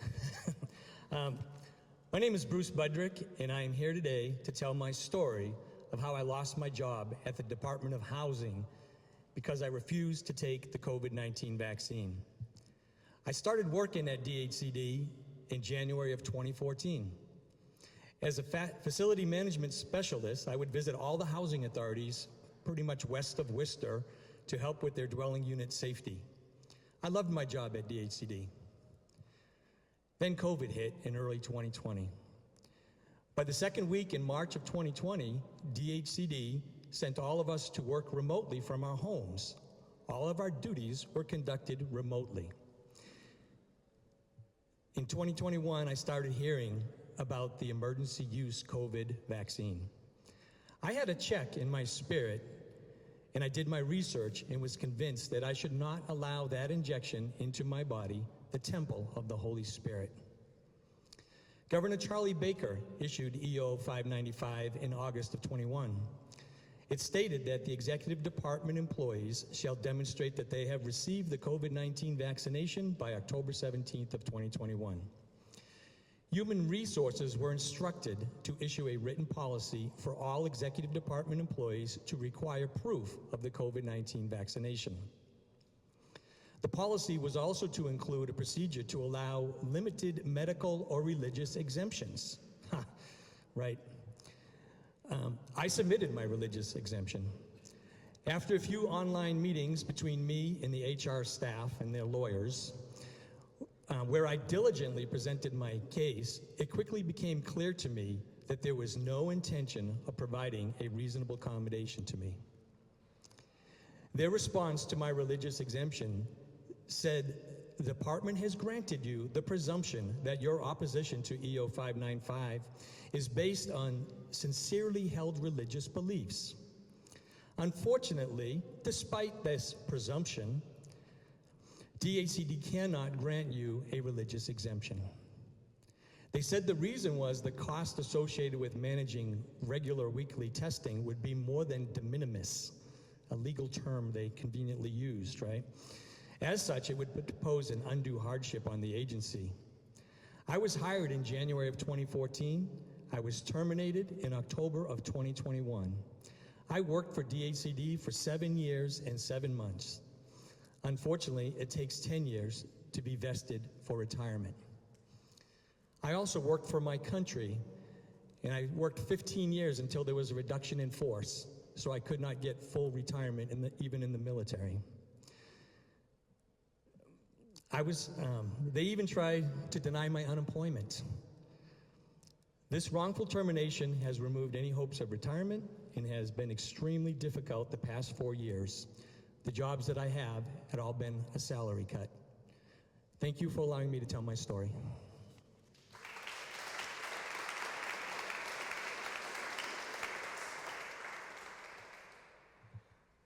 Thank you so much, Bruce. Our next speaker is Linsey Hurley. She's going to be speaking for a lot of the people that couldn't be here today. As I mentioned, Health Rights Mass collected over 250 stories, and she's going to share just some excerpts from a few of those.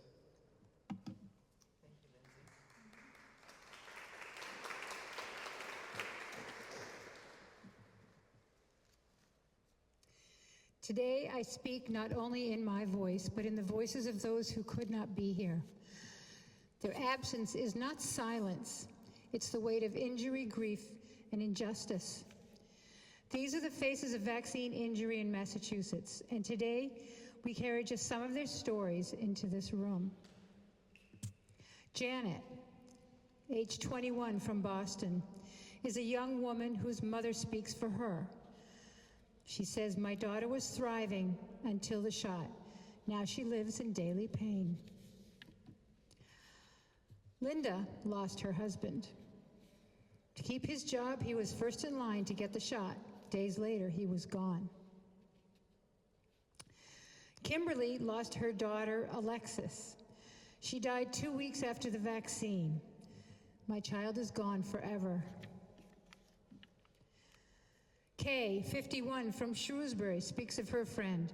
She was sick right away and dropped dead 7 days after her shot in the middle of CVS. Richard, age 58, from Taunton, was a brother and a son. He had a heart attack and died after the vaccine. Excuse me.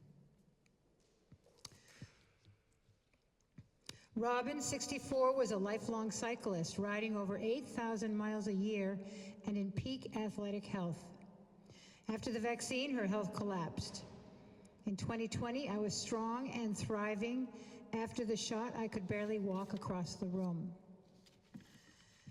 Darren, age 18, from Danvers. I got the second dose of Pfizer's vaccine, and 8 days later, I collapsed. I was admitted to Tufts Hospital with POTS syndrome. The head of pediatric cardiology put in my chart that this was caused by the COVID vaccine. I don't know what the long-term effects will be, but my mother worries every time I play a sport that I might drop like so many other young men. I only got these shots so I could go back to school without wearing a mask. Sandra, age 62. 2 weeks after my first Pfizer shot, I had palpitations and high blood pressure. After the second, I was rushed to the hospital with a seizure and brain bleed. I was unconscious and in the ICU for days. Now I'm diagnosed with small fiber neuropathy, and I live with disabling conditions. Anna, 48, age 48. 2 weeks after my second Pfizer shot, I developed severe GI symptoms. I've been diagnosed with vaccine-induced IBS, multiple digestive disorders. Before 2023, I took no medications. Now my quality of life is down from a 10 to a 2. Donna, 2 days after my second shot, I couldn't breathe. I was rushed to the hospital with massive blood clots in both lungs. I spent a week in the hospital and will be on blood thinners for the rest of my life.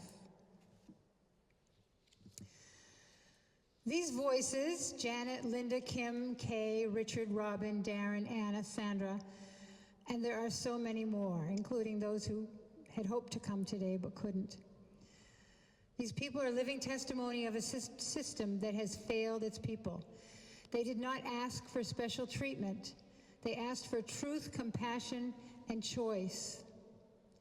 We gather here today so that they are not erased, not forgotten, not silenced. For every shot story told, 100 remain unheard. Let this event be the beginning of a reckoning, because health without freedom is not health at all. And silence in the face of harm is complicity. Today, we refuse silence, we speak for the injured, and we demand no more.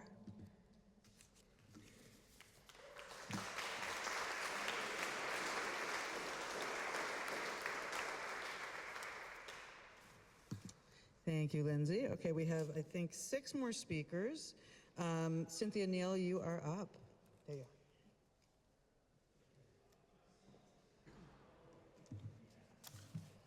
Hi, my name's Cynthia Neal, and I just want to acknowledge and appreciate all of the effort it took for everybody to get here. It's a lot of courage. Courage is from the heart, and that's where we're at. I just want to say that I'm a Massachusetts prepared nurse, so happy to be in this hall. I've never been here before. And I've been working in healthcare since 1978 and a nurse for over 40 years. I have a master's degree in forensic nursing, and I'm currently working on an inpatient behavioral health unit advocating for women, men, children, and mental health crisis, often experiencing health disparities. So I had bought a house in Worcester in 2019. This was, and then I got a job as a nurse case manager for Behavioral Health Partners of Metro West. There was a satellite program in Worcester. I chose to decline the experimental COVID vaccine, and by December, I would be let go by December 17th, 2001, having submitted a religious exemption. I did study some research and found a study that was brief on the internet about ferrets. Ferrets and humans have a similar immune system, and they inoculated all these ferrets, and when they gave them the vaccine, and when they went to find them, 100% of them were dead. That study really didn't show up when I had people asked to, you can go check that out. So I just want to say that I did apply for unemployment, and there was one paper missing, so I had to drop that case. In October of 2020, New England Journal of Medicine published a paper delineating 6 strategies for policymakers to implement to increase uptake of COVID-19 vaccines. These strategies include marketing techniques, financial investments, gifts, promoting a sense of collective civic duty, suspending employment, and preventing citizens from freely moving about in society. These justified penalties were allowed as if declining an experimental vaccine was criminal behavior. The resulting public health policy for COVID-19 vaccine created a sense of fear and distrust without improving uptake. And the New England Journal of Medicine also suggests that when groups like local health officers, health professionals, and hospital associations implement these policies of coercion to the medical establishment and biotech manufacturers, they undermine informed consent and obstruct a person's livelihood to function to full capacity in society. Now, I find it interesting that in the spring of 2023, this job that fired me, basically let me go, called me back to work. And I was curious about what changed that they're willing to call back an unvaccinated nurse to the workforce. I just want to mention, what rights do we have if we don't have sovereignty over our own bodies and guidance provided to our children? It is frightening that we even have to introduce a bill that affects our ability and freedom to choose what we put into our bodies. And here we are faced with another famous ride, a shot heard around the world, different kind of shot. So I just have to say that the CDC put out a study that determined the masks were not effective against any kind of transmission. I brought the study to my colleagues, and my manager said, "What are you handing out?" I said, "It's a study by our boss, the CDC." They said, "You better stop this activity now." And so the company's running our lives. I get hostile glares from coworkers right now because I don't wear a mask and don't take the vaccine. And when I do have to wear the mask, it's around my wrist. Thank you very much for your time.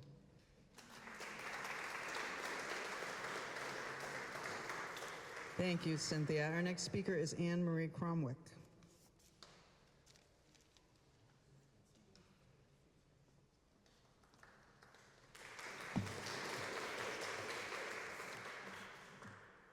Good afternoon. Thank you for the opportunity to speak. My name is Anne Marie Cromwick. I'm a lifelong resident of Massachusetts, and there are currently several bills pending in Massachusetts which put medical freedom and bodily autonomy in jeopardy. And unlike many of the speakers here today who suffered vaccine injuries, my family refused the COVID vaccines, which resulted in injuries of a different nature. My objective for speaking today is to share our stories with the hope of impressing on our legislators how important it is to uphold our rights for medical freedom. So in mid-2021, shortly after the COVID vaccines became available, several members of my family were mandated to get the vaccine. My daughter and son-in-law were newly married and were on their honeymoon when they both learned that their companies were mandating the vaccine.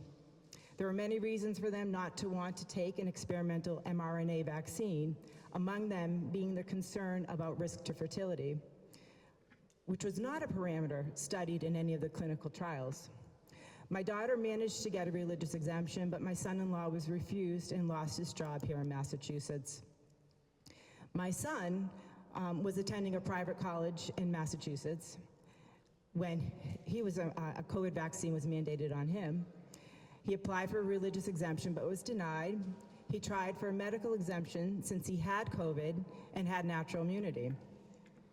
His doctor refused to issue a medical exemption, which puzzled us because natural immunity is far superior to a vaccine. He was not at risk of COVID, so why did he have to take that shot? He ended up leaving his senior year All of his hard work, the financial investment in his education, his future as a civil engineer, his college friends, that whole experience was gone. And we wondered, how is it possible that a product that was contingently authorized for emergency use authorization, how could it be mandated? These vaccines were only tested for 3 months. The manufacturers had no liability. And how is it possible? There's no safety data. There's no risk-benefit analysis. So we were bombarded with messaging, trust the science, the vaccine is safe and effective, and anyone who dared challenge these messages were accused of spreading misinformation. I have a doctorate in chemistry, and I could not believe what I was witnessing. I worked at a small pharmaceutical research organization. We only had 15 employees, and I was the only one who refused the vaccine. The reason was it was not safe enough for me. Mask mandates is another story. Despite the relaxation of mask mandates, my employer required us to wear a mask for 3 years, and I suffered headaches, and I wondered, how is it possible that this could be good for my health? So while we were being subjected to these draconian policies, I wondered, by what authority does employer have to impose health policies on us? Do we have rights? How does HIPAA fit into this? So the notion that public safety would take priority over individual freedom to body autonomy is outrageous. Individuals have rights, the community does not have rights. The role of the government is to provide best information and guidance. Let me remind you that scientific inquiry starts by asking challenging questions. The idea that science is settled is absurd. Experts often disagree. We used to call this a second opinion. Now it's called misinformation. Experts can be wrong, public health officials can be wrong. What's important in a free society is to protect the rights of the individuals. No mandate, a one-size-fits-all approach to public health. Thank you.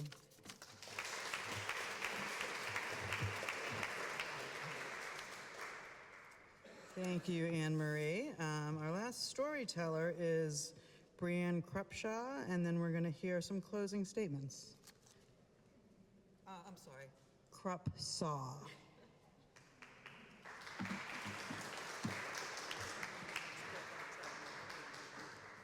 Good afternoon. My name is Brianne Krupsaw. Thank you, Julie, for inviting me to speak, and for everyone else who is come here to speak today. In March of 2020, a pandemic of fear was created, and we were told that coming into physical contact with another human being could potentially kill you. Physical contact is what my work is all about. In 2020, I was in my 35th year as a massage therapist. I was nearing retirement, carefully saving to make that dream a reality, when suddenly my profession, my life's work was shut down. Because I chose not to inject an experimental, liability-free, rush-to-market medical product into my body, I was discriminated against. I was vilified, blamed, shamed, and ostracized. I lost my right to work and was forced onto unemployment, a fraction of what I had previously been earning. To survive, I had to dip into my retirement savings, watching decades of effort drain away. I was no longer welcome in my social circles, and I was barred from everyday activities simply because I was not vaccinated. This, despite the fact that it quickly became clear the shots did not stop transmission nor infection. Yet, the mandates continued. Here in Massachusetts, the state spent millions of taxpayer dollars on fear-based ads, hiring consultants and media firms to flood the airwaves and social media. They even paid celebrities and influencers to push compliance. To lure people in, they offered $25 gift cards, cash bonuses, donuts, and even $1 million lottery. No education, just propaganda and coercion. The fact is, I'm a very healthy person. I take care of myself, with nutrition, exercise, sleep, and sunshine, and community, which was taken away from me. Not medical or pharmaceutical interventions. Yet I was treated as a danger to society for years simply because I refused a product that I neither wanted nor needed. I've largely recovered emotionally, finding new friends and new circles of support among people who also lived through this. But the memory is still raw, and the financial loss will never be recovered. Still, I consider myself fortunate because at least I was not physically injured or killed by the shot. To be sure, I'm not alone in seeing the danger. A recent Rasmussen poll found that 56% of Americans believe it's likely the COVID shots have caused a significant number of unexplained deaths. These are not rare cases. These are our neighbors, our coworkers, and our family members. Here are the truths we must face. Vaccine mandates destroy lives, not only through injury, but through discrimination and coercion. Public health failed the people of Massachusetts by ignoring facts and prioritizing control and compliance over freedom and informed consent. No government has the right to decide who can work, worship, or gather based on a medical choice. Never again should our state or our nation strip away rights, livelihoods, and dignity in the name of public health. Thank you.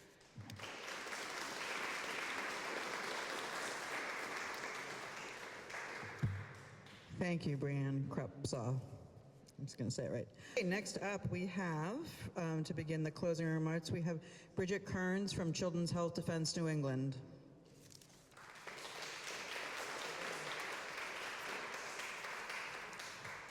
Good afternoon. My relationship with God and the decisions I have made based on my religious beliefs have led me on a journey that I could never have planned. From discrimination in the doctor's office, to fighting for my children's right to attend school, to being fired by my employer for my beliefs, I've had to dig deep to find the strength needed to stay strong in my convictions. God has given me the courage to become the advocate and activist I am today, and I'm grateful to be here with you representing Children's Health Defense as a New England chapter leader. One of the biggest misconceptions I hear when people argue against the use of religious exemptions is that people who use them often cite science of vaccines in their statements, which they claim discredits the user's sincerity, and that the religious exemption is nothing more than a loophole. I am here to tell you there's nothing farther from the truth. First of all, it took me to understand the science behind vaccines to even understand how it conflicts with my deeply held beliefs. Second, I am able to hold separate beliefs, both ones based in science and those based in faith. People that become scientists, doctors, healthcare professionals don't simply abandon God in their pursuit of knowledge.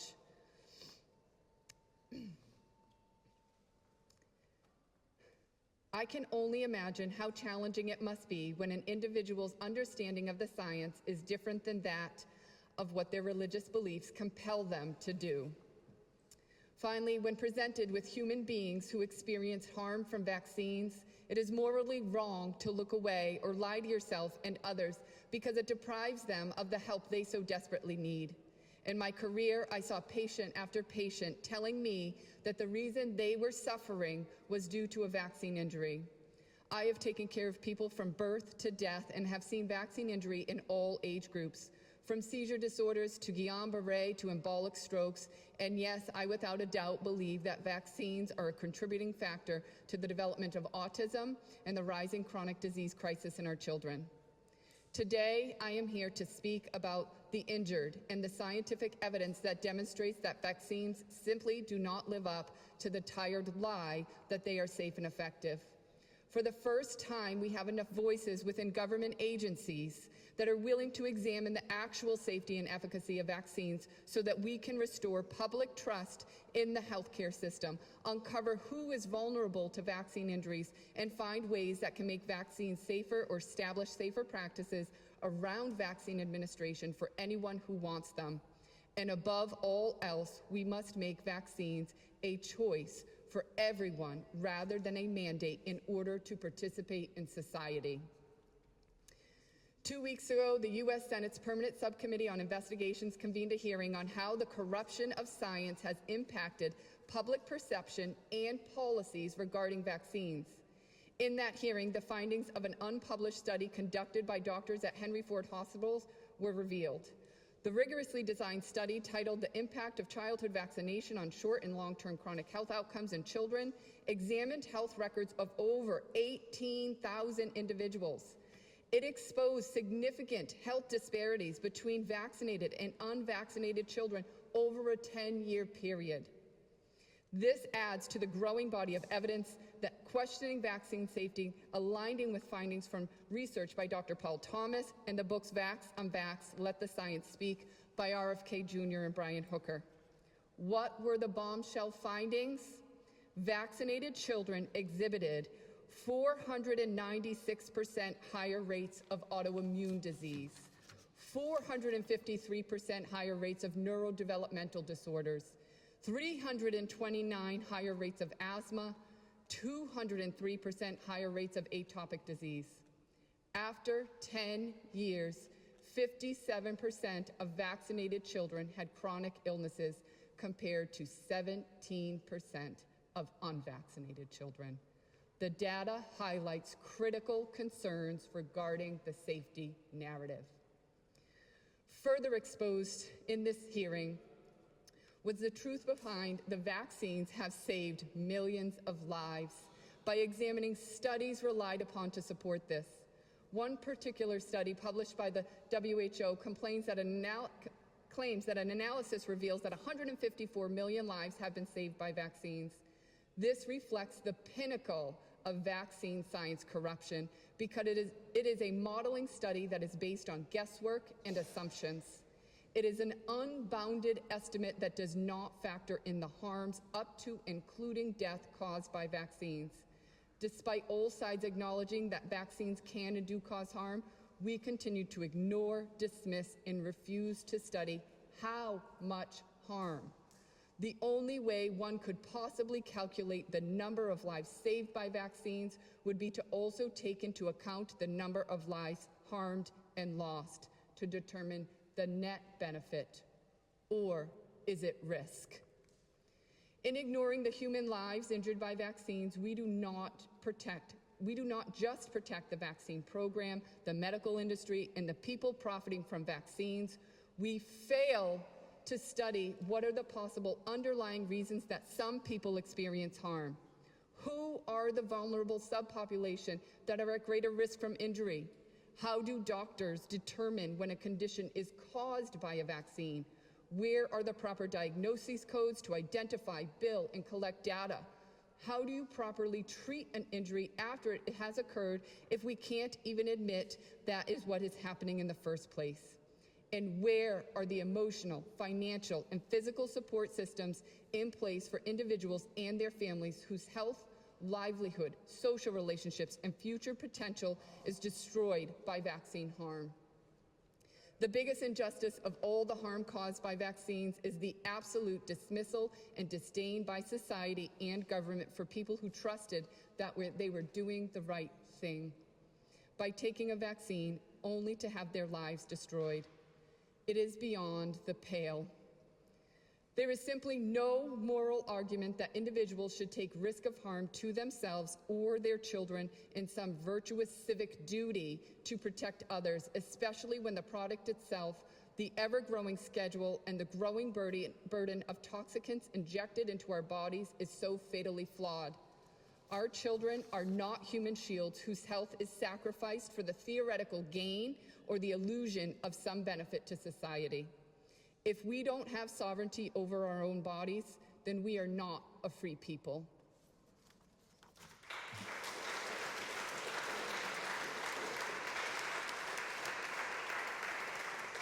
Thank you, Bridget. Next up, we have Senator Peter Durant, one of our event sponsors, and the sponsor of the bill, no COVID-19 mRNA vaccine or gene-altering therapy as a condition of entry. So thank you so much, Senator Durant.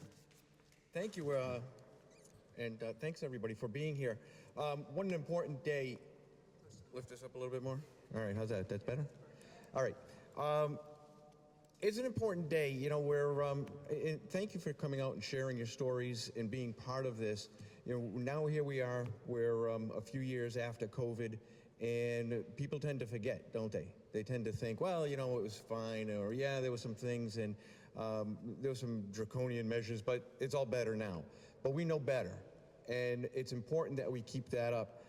On the way up here, I grabbed this book because I was just looking through this children's book, and I really like this. I might steal this, or buy it, but buying it's probably better. But right, it's like explain it to them like you're a 6-year-old, right? But it's about choice. You know, I know today, just as we were coming here, the White House was having a press conference, and RFK was putting out some information on autism and things of that nature. And possible links and things like that. You know, there's so much that we have to find out. There's so much that we have to, so much research we have to do and things we have to be open to looking at. I think one of the biggest problems we have, of course, is that there's ridicule surrounding this. If you dare speak out, if you dare give a story, well, that wasn't a vaccine industry. Oh, that wasn't a problem. You're being a conspiracy theorist. I'm thankful every day that we have the administration that we have in place now, that we have RFK there working hard on these kinds of things. And I think for our standpoint here in Massachusetts and around the country, in legislatures around the country, it's important that we keep this alive because we kind of have to hold out, right, until hopefully the current administration can get us somewhere federally and that we can start to make decisions. And that's what it's all about. It's about choice. Right? I'm not an anti-vaxxer. I'm about choice. If you want to get it, knock yourself out. But don't make me get it. Don't make someone else get it. And we need to have real science behind this. It's okay to ask questions. And if we've learned anything, that's what we need to learn. It's okay to ask questions. It's okay to be skeptical. It's okay to put your foot on the brake and say, no, you know what? I'm going to hold off on this one. I'm going to hold off. I don't want my children to be vaccinated. And we should not be being coerced by the government into doing it.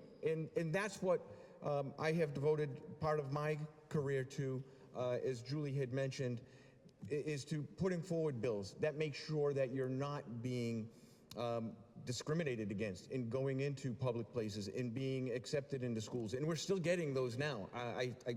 I think we got an email a couple of months ago that said, you know, from a child who said, hey, I can't attend, I forget which college it was, but I can't attend the college unless I'm vaccinated. And that's just outrageous to me. It's something that is not acceptable, and it's something that we're working hard against. So I just want to say thank you for all that you are doing to Julie and to Health Rights Mass for everything. And I know there's other organizations that are involved as well, and thank God for them, because it's going to be a team effort. It's going to be a concerted effort as we move forward to make sure that our rights are protected and that we have that choice. So that's it. Julie told me to be quick because the tape is running out. God bless you all. Thank you so much for coming here and sharing today.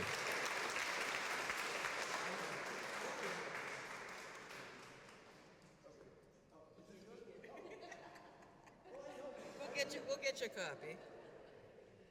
Okay, so our final speaker today to close everything out is Health Rights Mass Advocacy President, Daniel Seitz.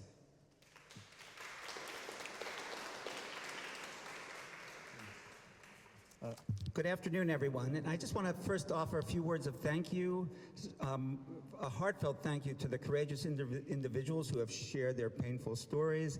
Not easy to come back and relive those. To the legislators here who have had the courage to sponsor and sign on to health freedom bills. We have Senators Peter Durant and Patrick O'Connor, Representatives Justin Thurber, Gasky, Vaughn, Sweezy, Pease, and Sullivan Almeida. It's a small number, and it takes a lot of courage to stand behind a cause and bring your colleagues around, but I'm sure they have the capacity to do that. I want to thank Julie Booras for organizing the event. She did the lion's share of the work, but more than that, she is a powerhouse that has galvanized the health freedom movement here in Massachusetts, and I don't know if we would even have a robust medical freedom movement here without Julie's tireless work. Number of volunteers put in a lot of time. And I also want to thank our guest speakers, John Beaudoin, Kevin McKernan, and Jessica Rose. You know, taking on the research, public health, medical, corporate, and political establishments does not make you a lot of friends. And it takes, again, incredible energy and courage to do that. So there are millions of us around the country who support the medical freedom movement, and thousands of people like the people here today who are actively involved. The number is growing, so that's good news. And as Julie said, you cannot stop the spread of truth, and you cannot stop the spread of consciousness. 29 states have already passed a variety of health freedom laws. We in Massachusetts are behind the curve on that. Despite our august higher education institutions, major journals, major medical facilities, I don't know what's keeping us back. We should be at the forefront of the medical freedom movement. No, that's just a joke. So as you can see from the presentation today, there are really many reasons that have brought us here together.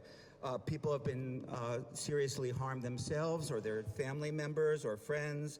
A sincere religious belief that God has designed our bodies with an ingenious immune system upon which we can trust. We just have to treat our bodies well. Some have paid dearly by losing their jobs. Police officers, firefighters, nurses, doctors, and of course we heard today, many administrators. Many of us believe that competent adults have the wisdom and insight to make the best decisions for their children. And conversely, you can't trust bureaucrats and so-called experts. We live in a democracy, not a technocracy, and let us never give away our power as citizens to make our own decisions.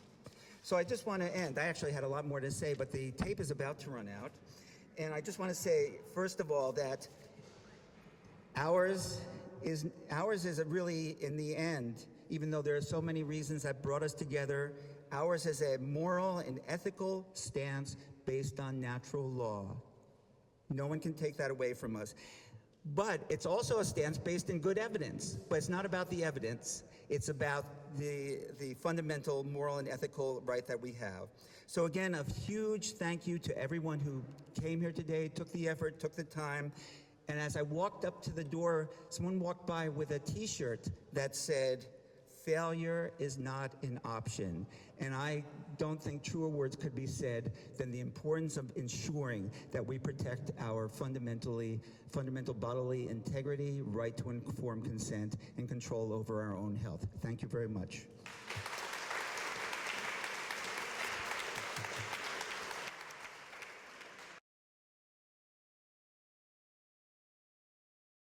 Hi, my name is Anna Cadleb. Thank you for allowing me the opportunity to share my vaccine injury story. I work in healthcare and received the Pfizer vaccine in January of 2021. I received the second dose on January 29th. Exactly 2 weeks after that, my symptoms acutely began. I suddenly lost my appetite and taste. From there, I developed severe daily and constant stomach pains and debilitating nausea, among many other GI issues. I could no longer tolerate food and drink. I was unable to sleep through the night due to these debilitating issues. Prior to the vaccine, I did not have a significant medical history, nor was I on any medications. After 18 months of dealing with this, with ER visits, doctor visits, many GI procedures, many different medications, as well as different diagnoses, in July of 2022, I was seen by the Mass General GI specialist who had researched these vaccines. After many more procedures and medications, he diagnosed me as having vaccine-induced IBS, an autoimmune response to the vaccine resulting in acute and chronic gastritis, esophagitis, duodenal injury, peptic ulcer disease, and visceral hypersensitivity syndrome. A year later, I was also diagnosed as having gastroparesis, which is a paralyzed stomach. This was due to the damage of the vagus nerve. This is not curable or reversible. I went from 0 meds daily to 7 meds daily, some of which I will be on forever. I've already had 1 major stomach surgery. I've had to take multiple medical leaves over the years, which had an impact to my finances. I used to work 2 jobs. I used to run a small business. I would had a very active social life. Now I can barely sustain my part-time job, and I have an almost non-existent social life. I continue to experience daily symptoms such as pain and nausea. I've lost 30 pounds. I have a very low energy due to malabsorptions. It is a daily battle to stay hydrated and nourished. I have to get regular IV infusions. To get through my workday, I survive on eating baby food purees. I cannot eat solid foods such as mashed potatoes or bananas or eggs unless I am home on a heating pad and laying down. The digestion causes a vasovagal reaction in my body, and I have actually passed out many times after eating. The next step would be contemplating a bigger stomach surgery, which would remove my stomach and duodenum. Again, irreversible. Due to the healthcare mandate, the vaccine, I will always be ill. I will always be on meds, and I will never have my previous life back. A life that I spent many decades and many years building up to perfection. Thank you for listening. All right, so my name is Robin Markowski, and I'm from Saugus. And I really would have loved to have been at the State House, but I basically don't leave the house very often anymore, which is terrible. So when COVID hit, I had been an athlete for 40 years. I had a passion for bike racing and long distance cycling. In 2020, I was a healthy 60-year-old.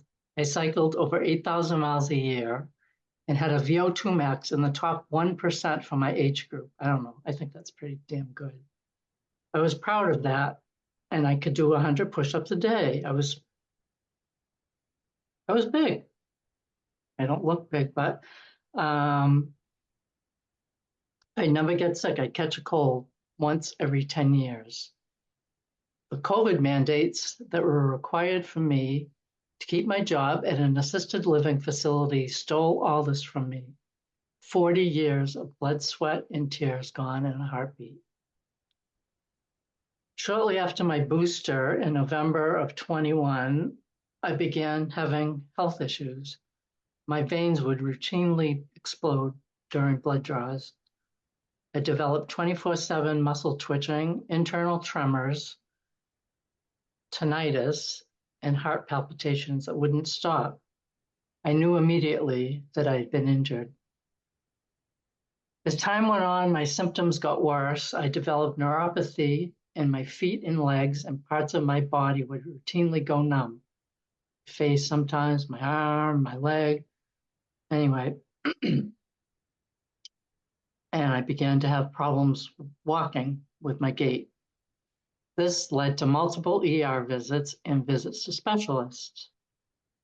I've had CAT scans done, MRIs, and ultrasounds, all revealing proof that the spike protein was, and I believe is still, destroying my body.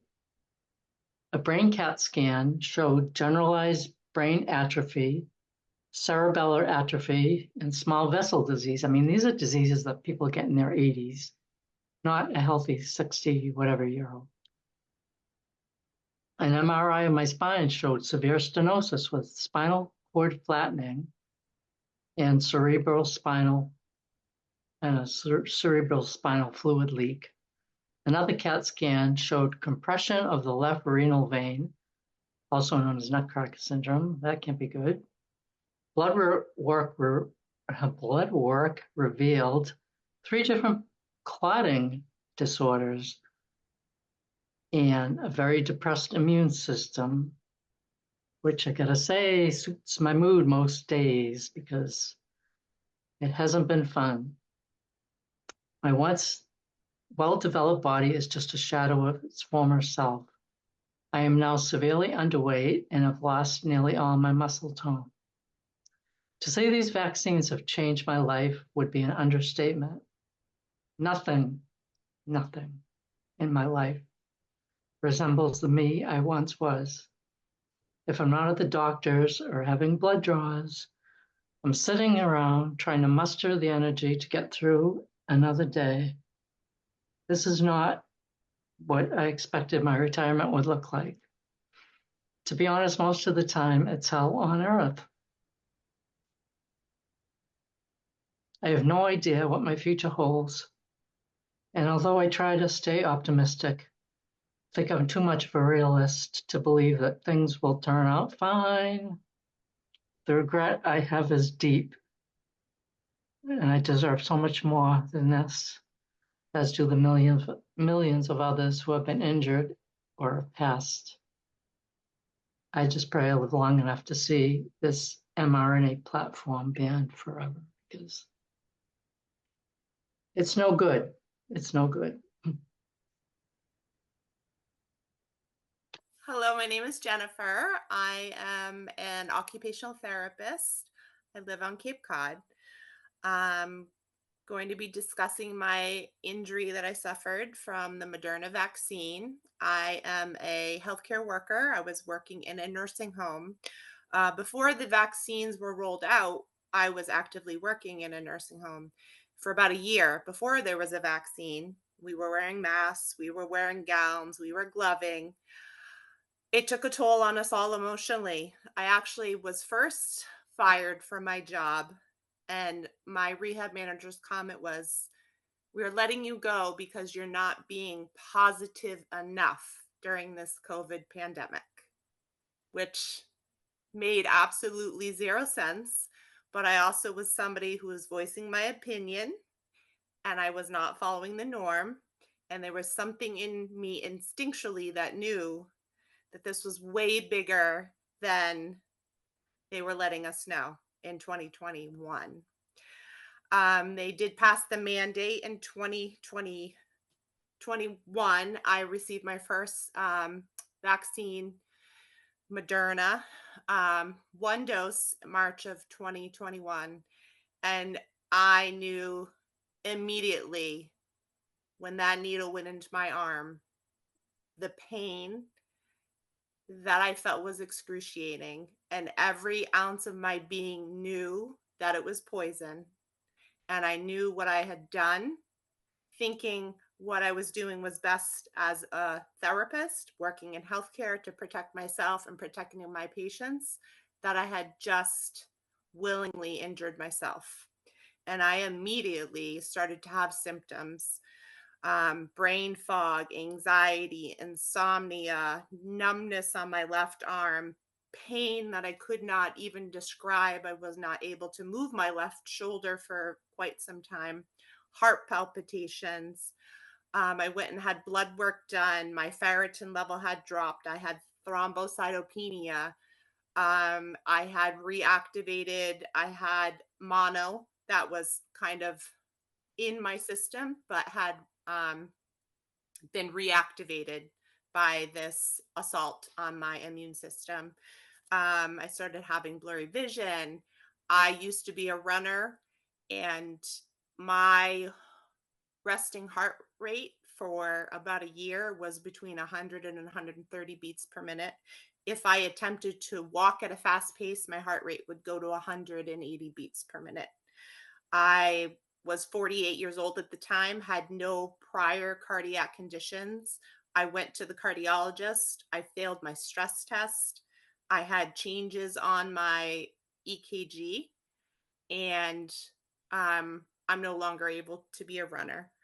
Some of my symptoms did correlate with other VAERS reports. I had the top 50, the lot that I had from the Moderna was one of the top most reported injuries, including death of the vaccine that I received. I've done a lot with functional medicine. I've done a lot of detox myself. There's thankfully a lot of people on Instagram that have turned more holistic and have taught people how to attempt to recover from their vaccine injury. The most devastating thing I've had to go through, I miscarried last April. I was 12 weeks and I lost my baby. and the rate of miscarriages that have, I don't know a percentage, but I know that the rate of miscarriage has almost tripled what it was before the vaccine was rolled out. And I know that that is why I miscarried. So I'm very much an advocate. I'm out doing home health. I was hired by an agency, Biata. They were willing to hire me with a vaccine, a religious exemption, and I was lucky enough, my functional medicine doctor did write me a medical exemption. I had been working at an assisted living facility prior to that, and when Massachusetts rolled out the mandate that all healthcare workers had to be fully vaccinated, even as a vendor going into the building, I was fired again and was not even allowed to go into the building. I was asymptomatic. I was being forced to test myself every week. When that mandate came out, I wasn't not vaccinated. I just wasn't fully vaccinated. So I had taken one dose. They still fired me and wouldn't allow me into the building to get my belongings. They were escorted out on a cart into the parking lot like I had some malaria or something, or the plague. Made to feel, I've been a healthcare worker for almost 30 years, serving Massachusetts, serving elderly clients, and made to feel like I was an anomaly, that I didn't belong there, and I didn't get the right to have my job, and they fought me on my unemployment. And this needs to be stopped. They cannot mandate. We need informed consent, and we have sovereignty, and we need to be able to say no if it's against our wishes. Good afternoon. My name is David Russell. I'm from Marshfield, Massachusetts. First off, I am very happy to be able to talk to you today. I was not able to make the Faces of Injury Part 2 as I had once again landed in the hospital late last week. First off, I want to let you know that I willingly took the COVID shot, having believed that everything that was being said, that it was safe and effective. And at the time, back in April of 2022, I had read all the information that was available at the time in terms of the studies, the safety factors, etc. And everything led me to believe that it was in fact safe and effective, which is different than where I stand today. Anyway, prior to April of 2022, I was a very healthy senior male, had no pre-existing conditions. My weight was healthy, worked out all the time. On April 4th, 2022, my life has changed. It's now 3 years and 5 months later, and I am still suffering from many of the effects that have been introduced into my body from the vaccine and this post-vaccine syndrome that I have been dealing with. In the first 6 to 9 months after I started having symptoms, which were 10 days after the vaccination, I had over 21 different symptoms that were identified by my doctors. The worst of those were electrical shocks that I felt up and down my body 7 days a week, 24 hours a day, which lasted for about 3.5 months. And also the other significant symptom that I was having at the time was this feeling of impending doom. And for any of those that know me, I'm a very upbeat person and have never had any issues that had developed as a result of this. Anyway, at the time, I was looking for answers in terms of what could be going on. At that point in time, I had never heard of any vaccine injury, didn't know anybody else. And I recently had a friend that had passed away from ALS. And some of the symptoms I was having mimicked what had happened to him. So I thought I was coming down with ALS or MS, as my older sister has a mild case of that. In those first 4 months I had absolutely no appetite, could not eat. I lost 30 pounds in a month and a half.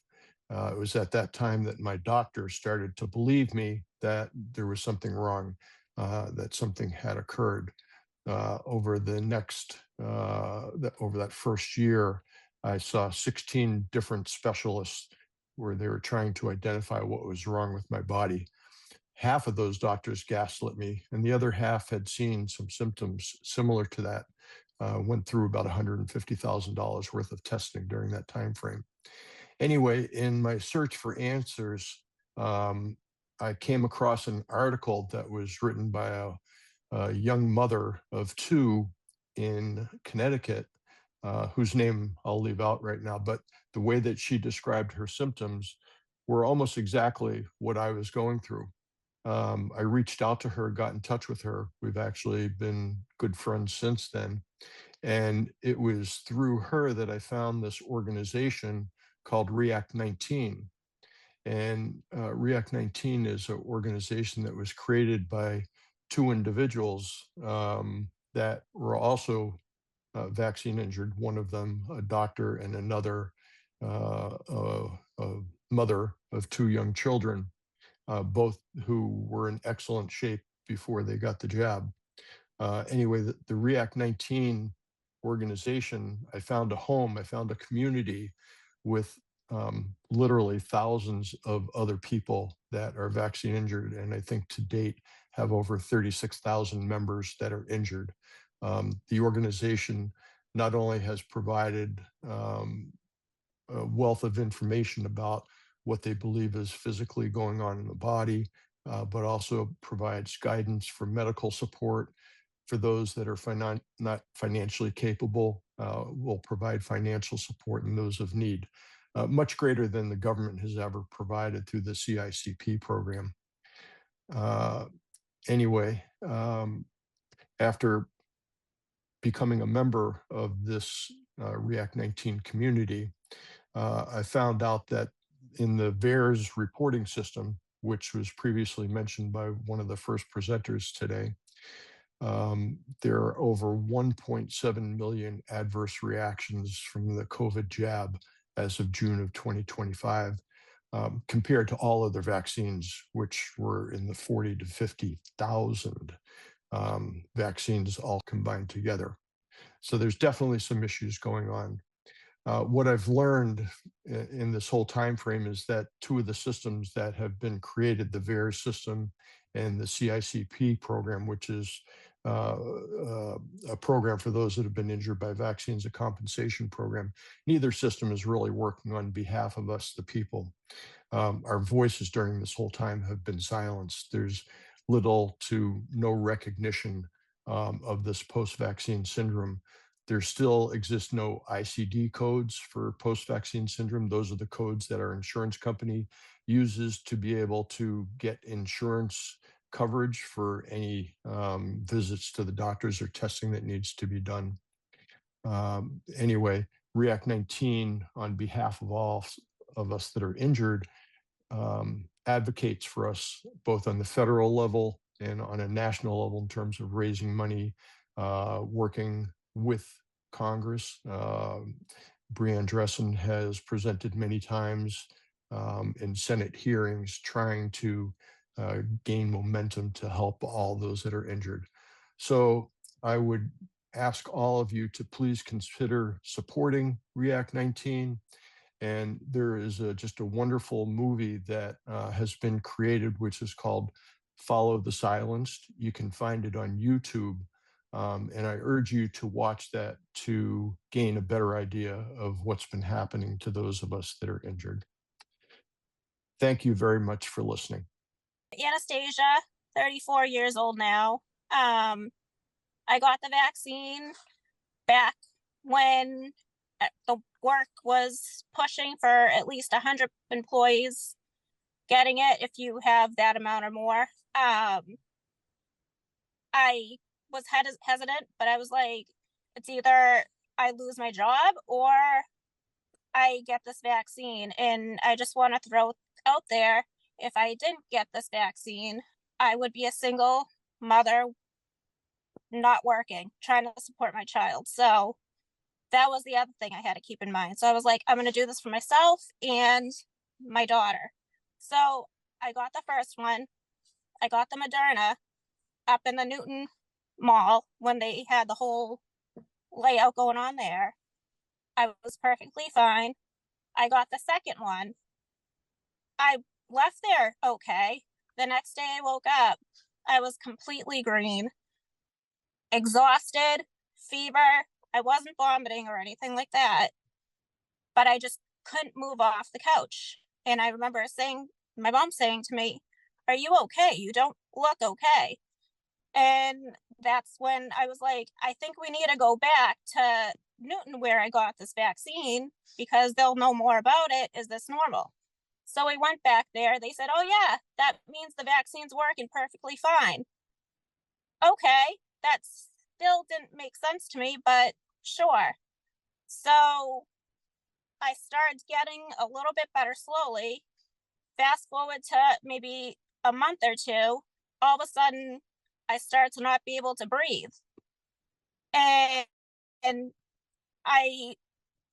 it just kept progressing. And I went to the doctor because it was slowly getting worse. So the doctor was like, "Well, I think you have asthma."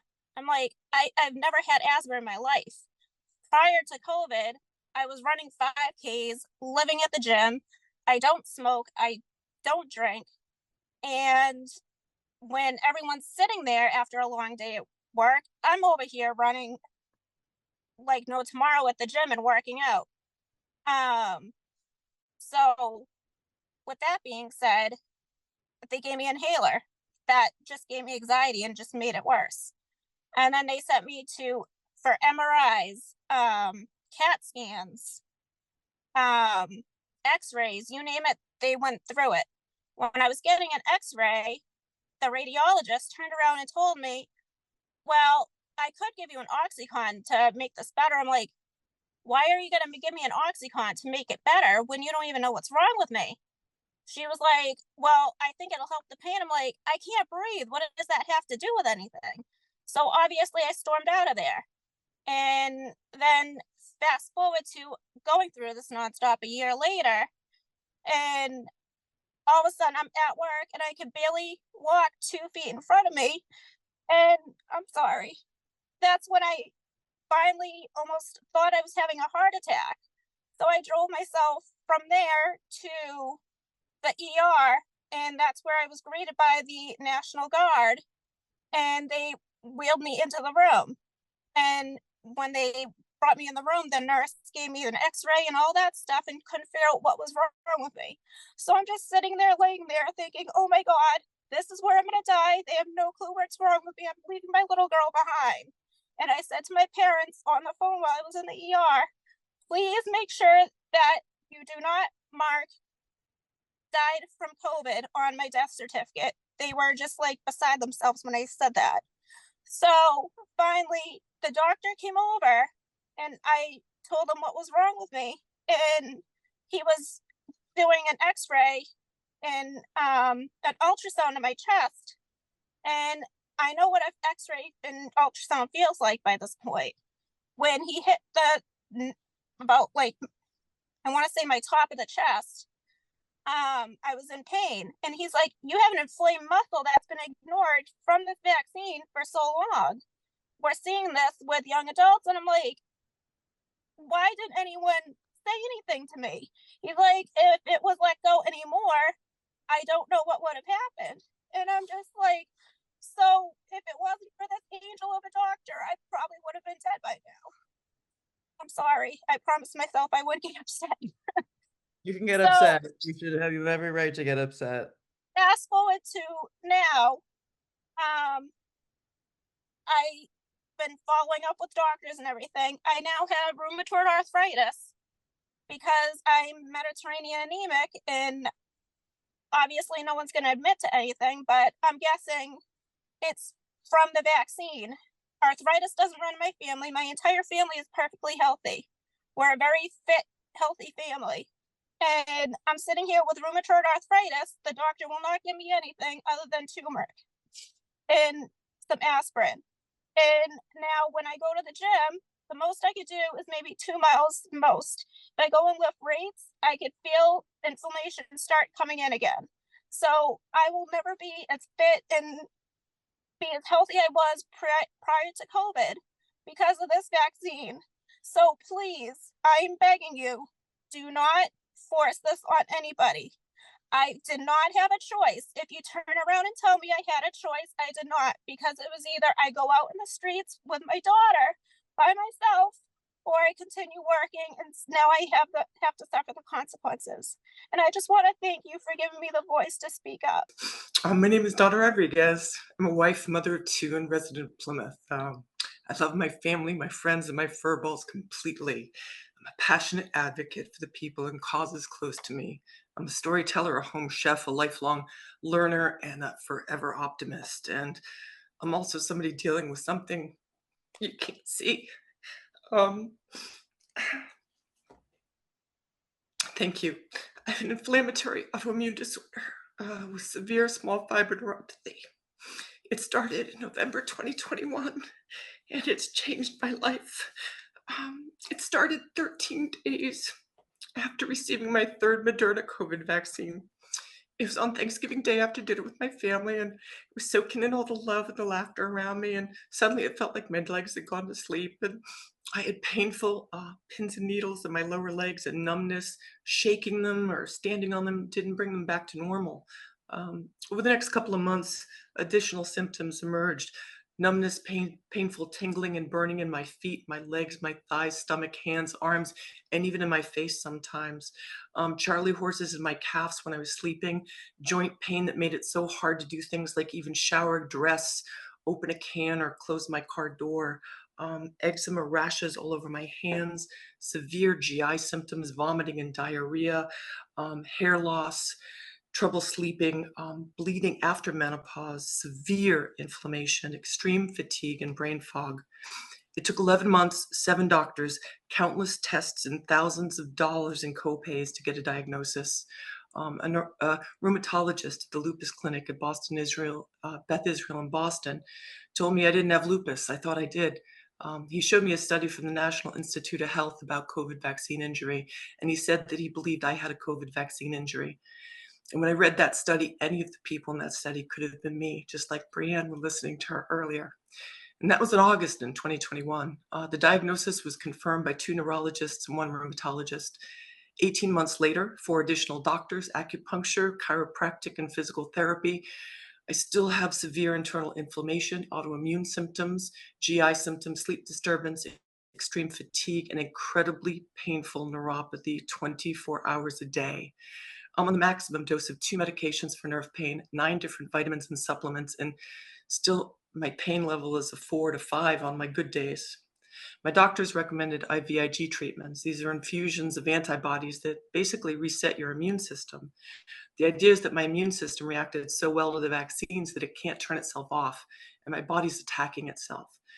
IVIG would help to return my immune system to its previous functioning, allowing my body to recover, hopefully. My insurance company has refused to pay for the treatment, saying it's not deemed medically necessary. This is because my diagnosis does not exist. The CDC does not have coding for COVID vaccine injury, and the FDA therefore does not have recommended treatment. We appealed the findings. We were denied again. My neurologist appealed with NIH studies referenced in the letters, and they were told by the insurance company that those existing studies are anecdotal, and so we were denied again and again. As a result, my neurologist transitioned to a Band-Aid form of therapy, medication for nerve pain, and recommended daily cardio exercise to keep my blood moving. I am their first patient with this diagnosis. They don't know what to do outside of traditional treatments for traditional diagnoses versus dealing with the needs of my novel diagnosis. 2 weeks ago, I had an appointment with neurologists at Boston Medical Center. I had heard that they had experience with vaccine injury. I met with 2 neurologists. They told me that they don't actually have a dedicated team of people dealing with long COVID or COVID vaccine injury, and that there was nothing else they could offer. I'd had all the tests, I had the diagnosis, and that the medical industry is unprepared and untrained in dealing with COVID vaccine injury, and don't even get them started on the issue with insurance companies being able to deny needed treatments that doctors prescribe. So today, that's where I am. I have a Band-Aid that doesn't take away my pain or symptoms. My insurance company is able to deny the treatments that have been working with others. I'm applying for a handicap license plate for the days that I can't walk without crying into the grocery store to pick my son up after school. And I'm not able to work full-time for the first time in over 30 years due to the pain and symptoms of my inflammatory autoimmune disorder and small fiber neuropathy. And I live within an hour of the most well-respected medical communities in the world, but I can't get an appointment with a doctor who can effectively treat me. I followed the guidelines. I was vaccinated. My family was vaccinated. I was injured and I'm not being recognized. I'm not getting access to treatments that can make a difference in my health and in my life. 3 years later, after the vaccines, we still are not dealing with the consequences. We're not talking openly, other than thankfully today and through React 19 about injuries, or caring for the people who are dealing with the reality of being injured. Thank you for your time. And unless and until we learn from this, we have no right and no business having the ability to mandate vaccination for COVID-19 for entrance to schools. Thank you. Thank you so much. Thank you. Okay, my name's Marisa Pease. I'm from Agawam, Massachusetts, and I'm one of the vaccine injured. In September of 2021, I received my second Pfizer COVID vaccine. It was a mandated condition for my employment. And that day it ruined my health, and then in turn it ruined my life. Prior to that, I led a very active life. I was a runner, I exercised and I hiked. And I worked as an intensive care unit nurse at Bay State Medical Center in Western Mass for over 35 years. I was deeply involved in research there, and I went on to become the nursing research chair at the hospital. So I was really at the pinnacle of my career when this all happened. Took the mandated vaccine, and then everything came to a shrieking halt. A host of symptoms immediately followed my vaccine. And on day 3, my son called 911 for me when I was overtaken suddenly by severe, intense chest pressure. I was struggling to breathe, pins and needles all over my body, and what felt like this intense electrical current just running through my body. I explained it to the doctors in the emergency room. I felt like I had stuck my hand in an electrical socket.